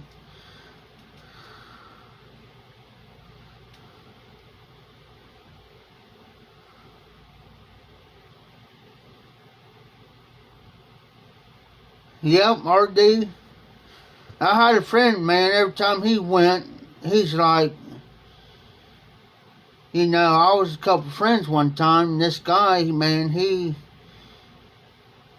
ordered, and it's like, and here we are, and, well, I ordered before he did. And, you know, and it's like I ordered a sandwich and a beer. Well, he orders a tall glass, you know, tall Bud Light. Well, here he is, he's ordering an entry and a full meal, and it's like, cost him, he ordered for like 2 people. And then after we left, now, matter of fact, from the auction house, Steph went back down there. Tim looked at me and he says, never again would I ever take him anywhere and order. He says, I can't believe he's done that. And I said, well, I said, lesson learned. You know. He says, well, next time he goes, he's going to be paying for himself. He said, I'm not paying it. I said, I wouldn't either if we done something like that. To me, you're taking advantage of somebody because you think, okay, I don't have to pay for this. He's paying for it or she's paying for it, so, you know, I'm going to order big, you know. I tell you what I do every time I go to McDonald's, I get their dollar menu. I get their dollar menu. A friend of mine, when I helped her move, and Jeff says, we're going through McDonald's, want anything? I said, get you something to eat. I said, alright, so I got a $1 sandwich and a $1 drink, which any size is $1. And she says, that's all you want? And I said, yeah. And I said, I'm not going to take advantage of your money.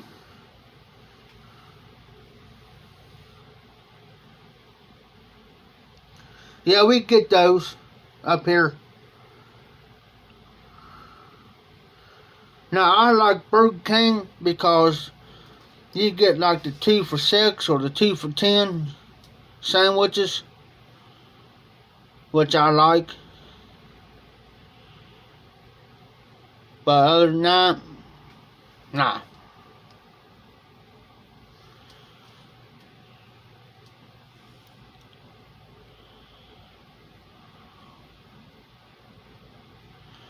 And usually I don't eat much anymore, like I used to.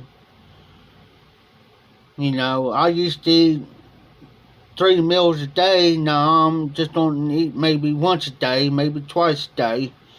Because there's some days I don't feel like eating, and I know I got to eat. But there's some days I just don't eat.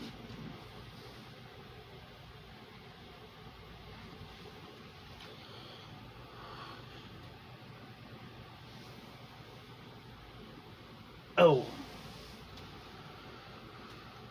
And sometimes I'll be down there at the auction house, and Tim, he asked me, says, Jeff, you want anything?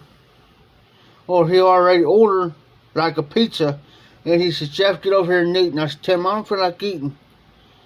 He says, get over here and eat.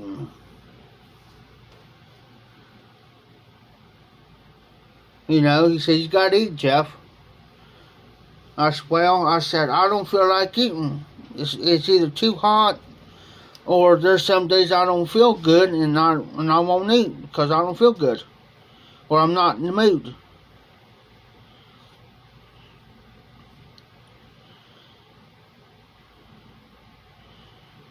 Just like here the other day, my neighbor had 2 Whoppers. He said, "Jeff, you want a sandwich?" I said, "Yeah, if you choose to give it, I'll take one." So I just brought it over here, put it in the microwave for about 30 seconds, and ate it, and I was done.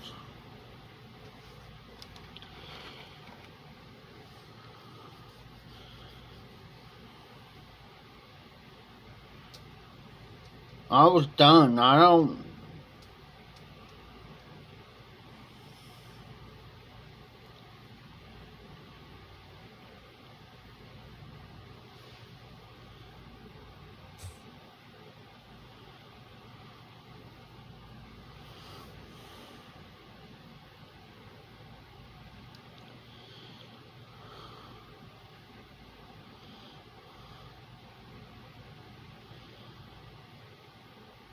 Just got rid of a troll.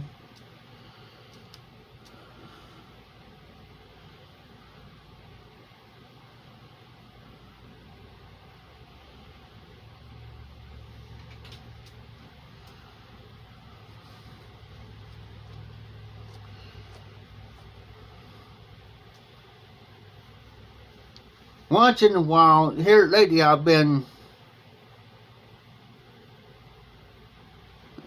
hillbilly's eating now.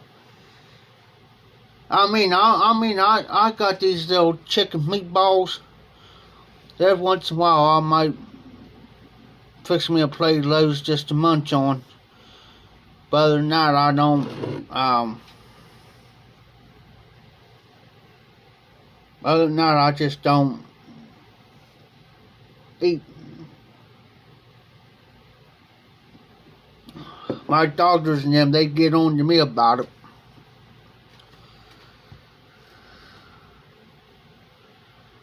Yeah, he went bye-bye. Come on, that's a no joke. You know what I mean? That's a no. Well, I had a bad day today. My girlfriend got hit by a bus and I lost my job as a bus driver.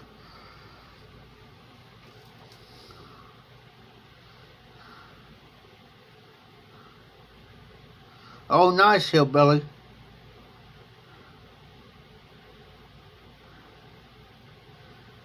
Yeah, RD, I'll be lucky if I need to eat breakfast.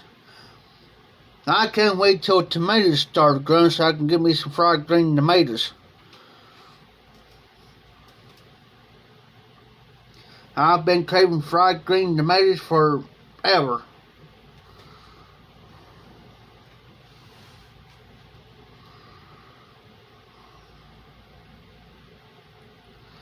And when sometimes I get some ripe tomatoes, I'll slice them up, put a bit of salt and pepper on there, and eat them that way.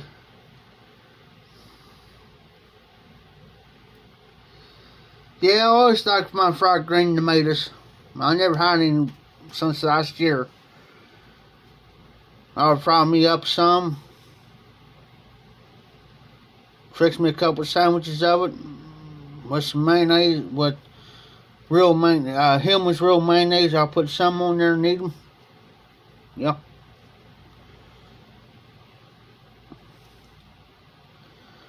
Yeah, that's what a lot of people are doing anymore, hillbilly. A lot of people are canning. A friend of mine used to can years ago. This old lady used to live next door to my dad years ago. Her name was Nancy. She had a real bad stroke. So when she talked, you had to really listen. And I used to mow her yard for her. Well, she canned a lot. And she never really let nobody in her house. Never. Well, when she died, and she passed away, and she never believed in AC. I have an air conditioner. She always believed in fans. Well, this guy bought the property. I was out there doing something, Dad's yard, mowing or something. he hollers at me. He says, hey, he says, you got a minute? I said, yeah. I said, what's up? He says, well, he says, I want you to come here to look inside the house. He says, have you been inside the house? I said, no, we lived here since '89, and I said, this is back in 2003, 4. So I said, my dad lived here we lived on this street for close to 20 years, and I said, I never once ever been in her house. Because I said she never let nobody in the house. Unless something needs to be worked on. Other than that, nobody never went in. Well, he says, come here, check this out, man.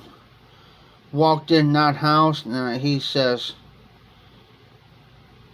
you smell anything odd? And I said, man, started rubbing my nose. I said, man, what is that? And I've smelled death before. Death. And I said, I don't know. I said, it ain't death. I said, I'll tell you that, but I said, it smells awful close to it. He says, I don't know where it's coming from either. And I said, well, she used the can a lot. And I said, that's probably what you're smelling. So we was looking through the house trying to find it. Well, long and behold, we went to the kitchen, and long and behold, there's all this canned stuff underneath her sink. And that's where it was coming from. He says, oh man, he says, I can't handle this. He says, man, he says, if you can get that out the back door, he says, I'll pay you $30 to just set it out back. So I'll pay you $30 to get it out of here. So it's alright. So I got all that out of there, man. And it was bad. And you could tell that's something I like canned peaches and all that. You could tell by looking at the top of it, it wasn't any good. It was all rusted and seeping through the seals, and it was bad. He said, and then finally I got them all out, and I made them out front. I said, it's all out back. And I said, if I were you, I said, I'll go around there, and I said, Dad's got an old trash can over here, and I said, what I'll do is, I said, I'll get a trash bag, and I said, what I'll do, I said, I'll take all those canned stuff, put them in,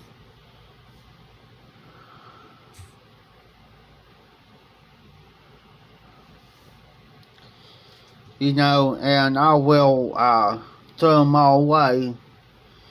I said, as soon as I do that, man, I said, open up these windows and stuff up. Air it out. I said, it might take a couple days, but air this. I said, I don't care if you got to put fans in there. I said, air it out. Boy, when he did that, man, it just stunk the whole neighborhood up. Oh, it's just an awful smell. My dad says, what is that smell? And I said, Nancy over there left all them canned stuff where she was canning, and I said, the cans on top was so rusted that it busted that seal, and I said, some of that stuff was seeping out, and I said, it was bad. It was bad. And I said, that house on the inside, Dad, it looked like it had been touched in the last 30, 40 years.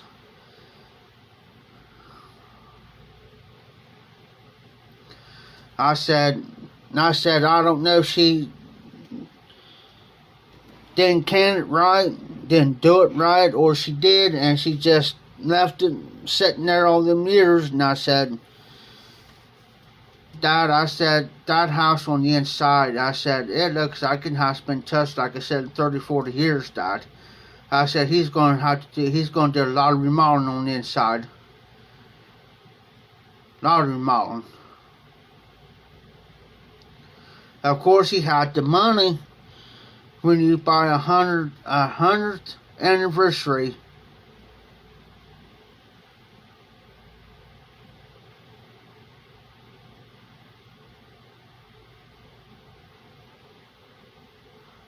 Oh, sorry, Dan. Oops. That's my fault. Didn't mean to.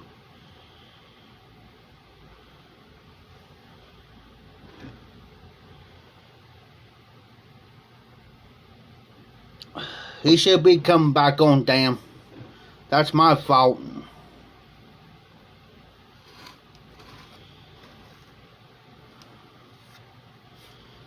But it's just something that when you have a 100th anniversary edition Harley Davidson bought and paid for, and it's got an alarm system on it, then you can afford anything. You know what I'm saying? You can buy, I mean, if he can afford that straight out cash, you know, he bought it, he bought the house. He was going to sell his other house, which I've been to his other house, and I looked at him and I said, he almost had like 9 acres of land, but most of it was wooded. And I looked at him and I said, why are you moving out of a nice house like this in a house like that? I said, why? I said, why are you investing to a house, man? That is, you already got a nice home. You know, and it's just like, you know, why? Nice garage, nice, I mean, everything was nice. And you're moving into a raggedy old house, you're going to put another additional 15, 20 grand into a house to upgrade it, and then you're going to upgrade the garage. There's another 10 grand you're looking at. And I told him too, and I warned him. I said, man, I'm going to tell you right now. I said, this is a pretty good, nice little neighborhood right here, but I said, you're going to have to keep everything locked tight, tighter than a drum. He says, why? I said, there's thieves, man. There's thieves around this neighborhood. And I said, if I were you, I said, don't be going around bragging about your motorcycles, man. He built this one that his paint is transparent. And I said, dude, I said, don't be bragging about that bike, people, and telling people where you live. So I'm just telling you straight up, because I said, people be watching. I said, they'll be watching what time you leave, what time you get home, what time you leave our garage. I said, dude, I said, I'm telling you right now, that garage door, he had a sliding back one, but I'm talking a regular door. And I told him, I said, man, that door right there is easy to bust into. He says, really? I said, yeah. I said, there's one day, I said, the door's busted into one day, this before you bought it. And I said, the door's busted in there, and I said, I wouldn't have checked stuff out because you couldn't trust anybody. I said, look, man, my dad had a brand new riding motor stolen off of him, so forth and so on. And I said, man, I said, you know, it's just, he didn't take my heaping warning. He didn't take my warning, because one day he came home. I didn't know, because I was at work.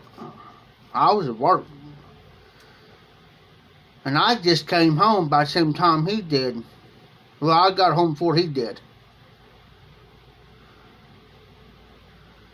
And yeah, I agree with the RD.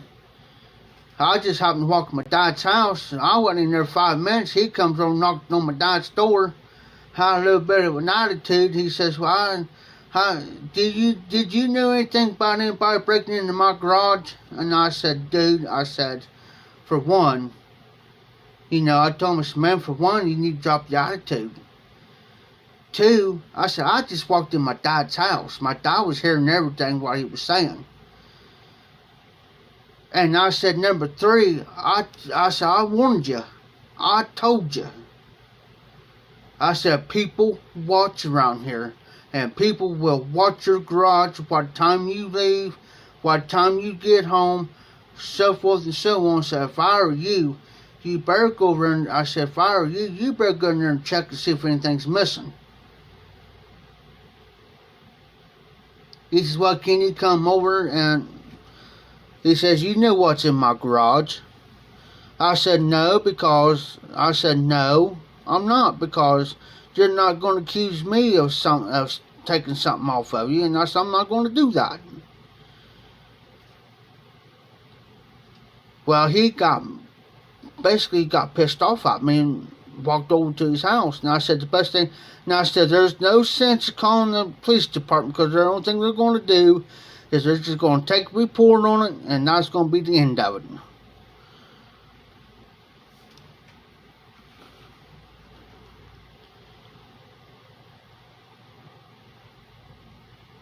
So I said, if I were you, get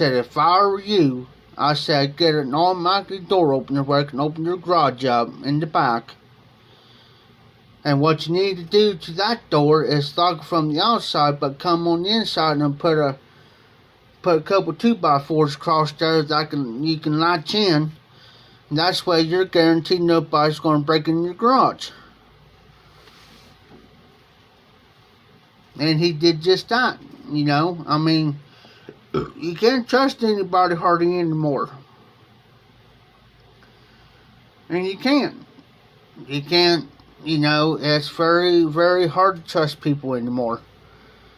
It ain't like it used to be. When I was growing up, we didn't have that problem.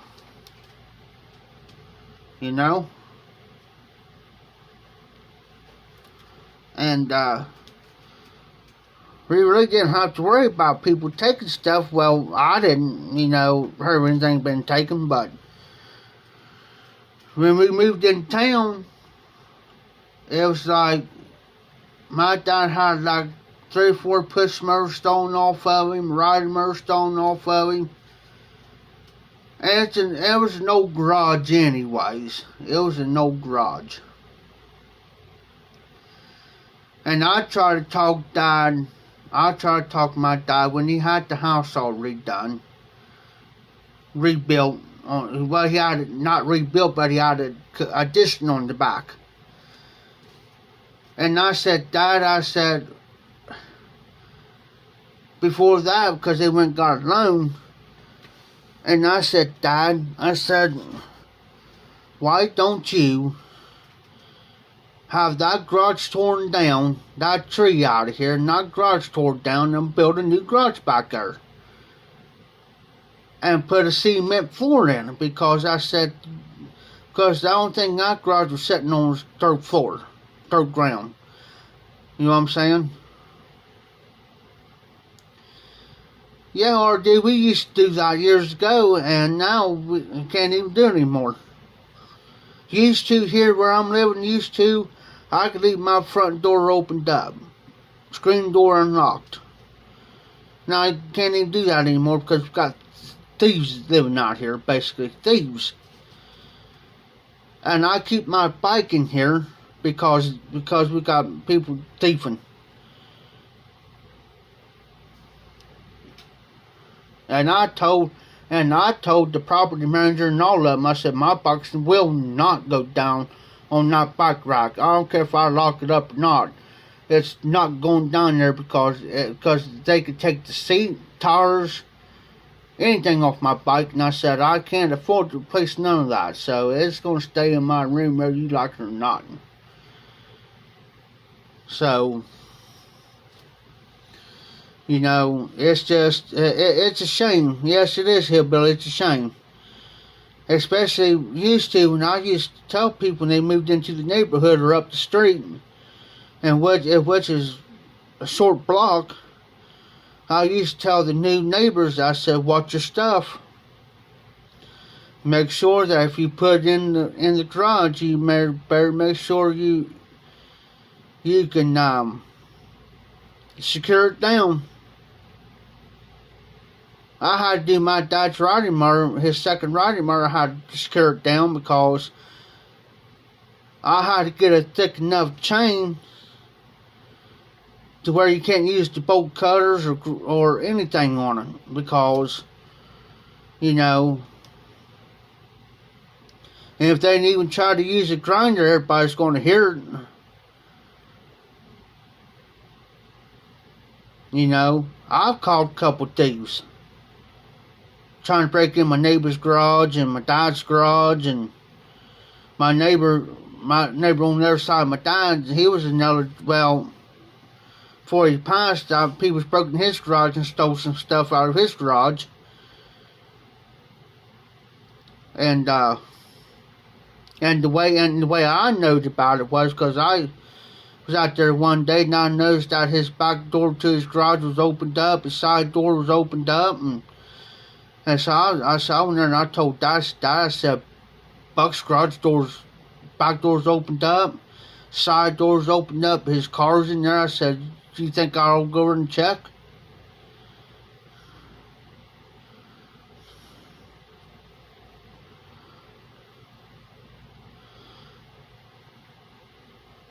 Yeah, my dad used to do that then, and didn't have to worry about it. We could leave the house unlocked. House unlocked. We didn't have to worry about somebody walking in.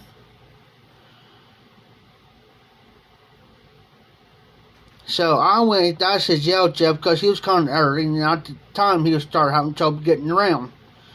He said, yeah, Jeff, go over and check. So I walked through his garage, and I was hollering, Buck, you around here? You alright? Well, they heard me in the house, so they come out and they said, Jeff, what's going on? I said, well, I come out the back, and I said, I seen your guys' side door and garage door opened up, and I said, I went in and asked Dad, and I said, I told my dad, I said, Dad, Buck's garage opened up, and I said, I don't know if he's alright or not. He says, he has to come and check. They said, well, Jeff, you know, we appreciate you for the curiosity, you know.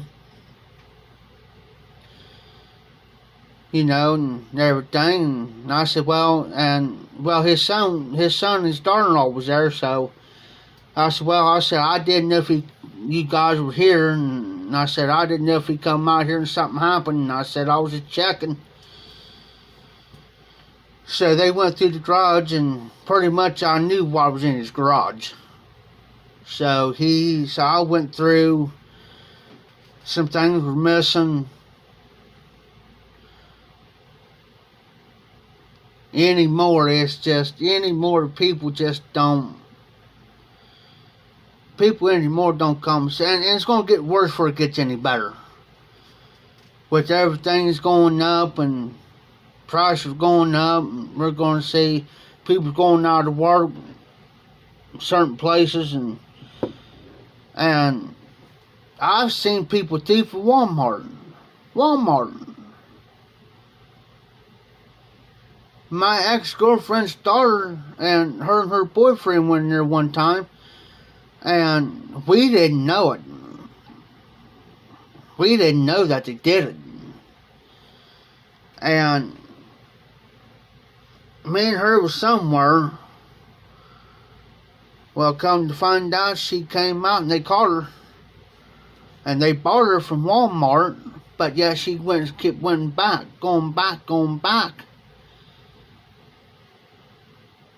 And I spoke up and I said, Samantha, this is what's going to happen. I said, you're going to go in there one of these days, and I said, you're going to shoplift. And I said, me and your mom's going to be out here sitting. And we ain't going to know it. And I said, she gets pulled over, we're all going to go to jail over this, right? You know this because we're accomplices. Because she's the driver.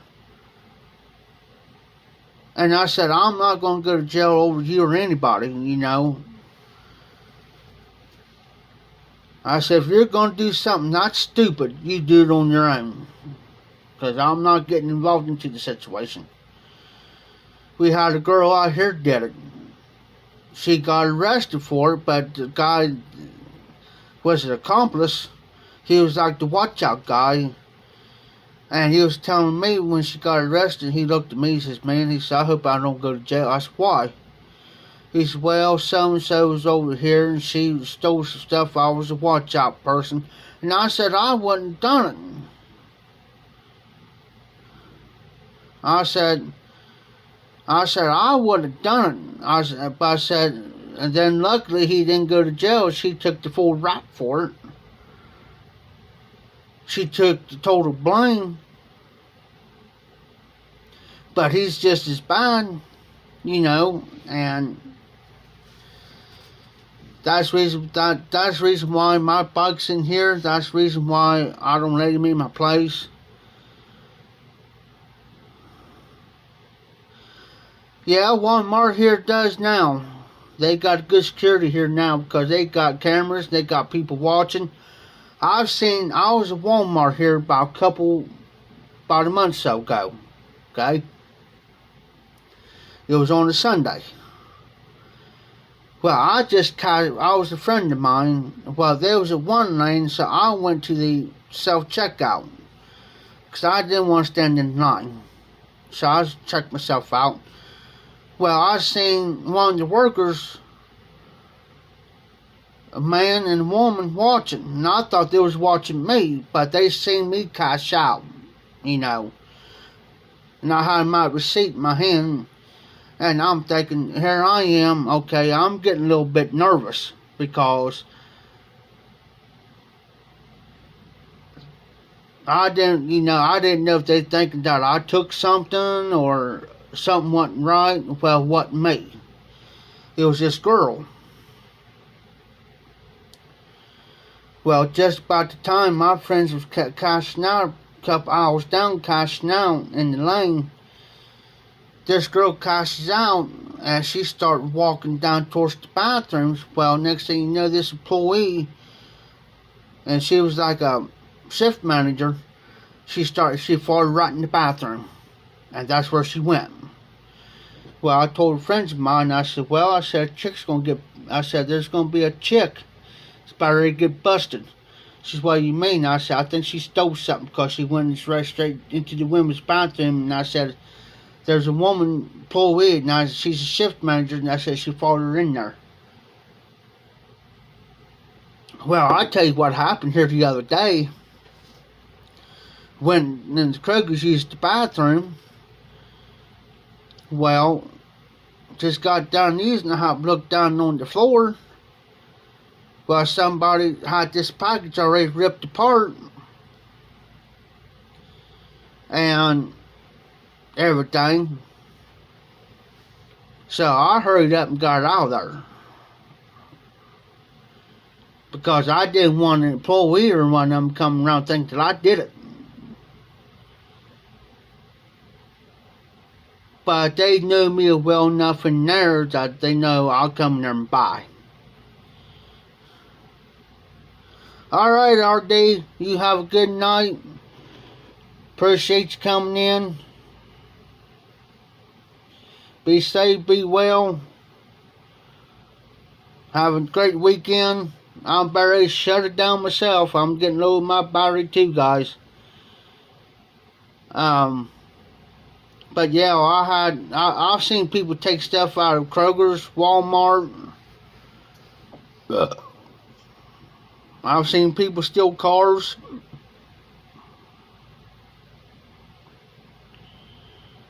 But I've seen crazy stuff. Crazy stuff. So,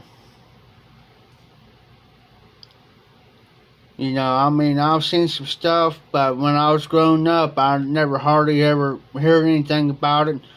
Because when I was growing up, when Mom and Dad had a company over, when they stood the adult talk, they send us kids outside to play, to go do something. You know, we didn't sit in to their conversations. So that's the reason why I never heard anything till I got older. So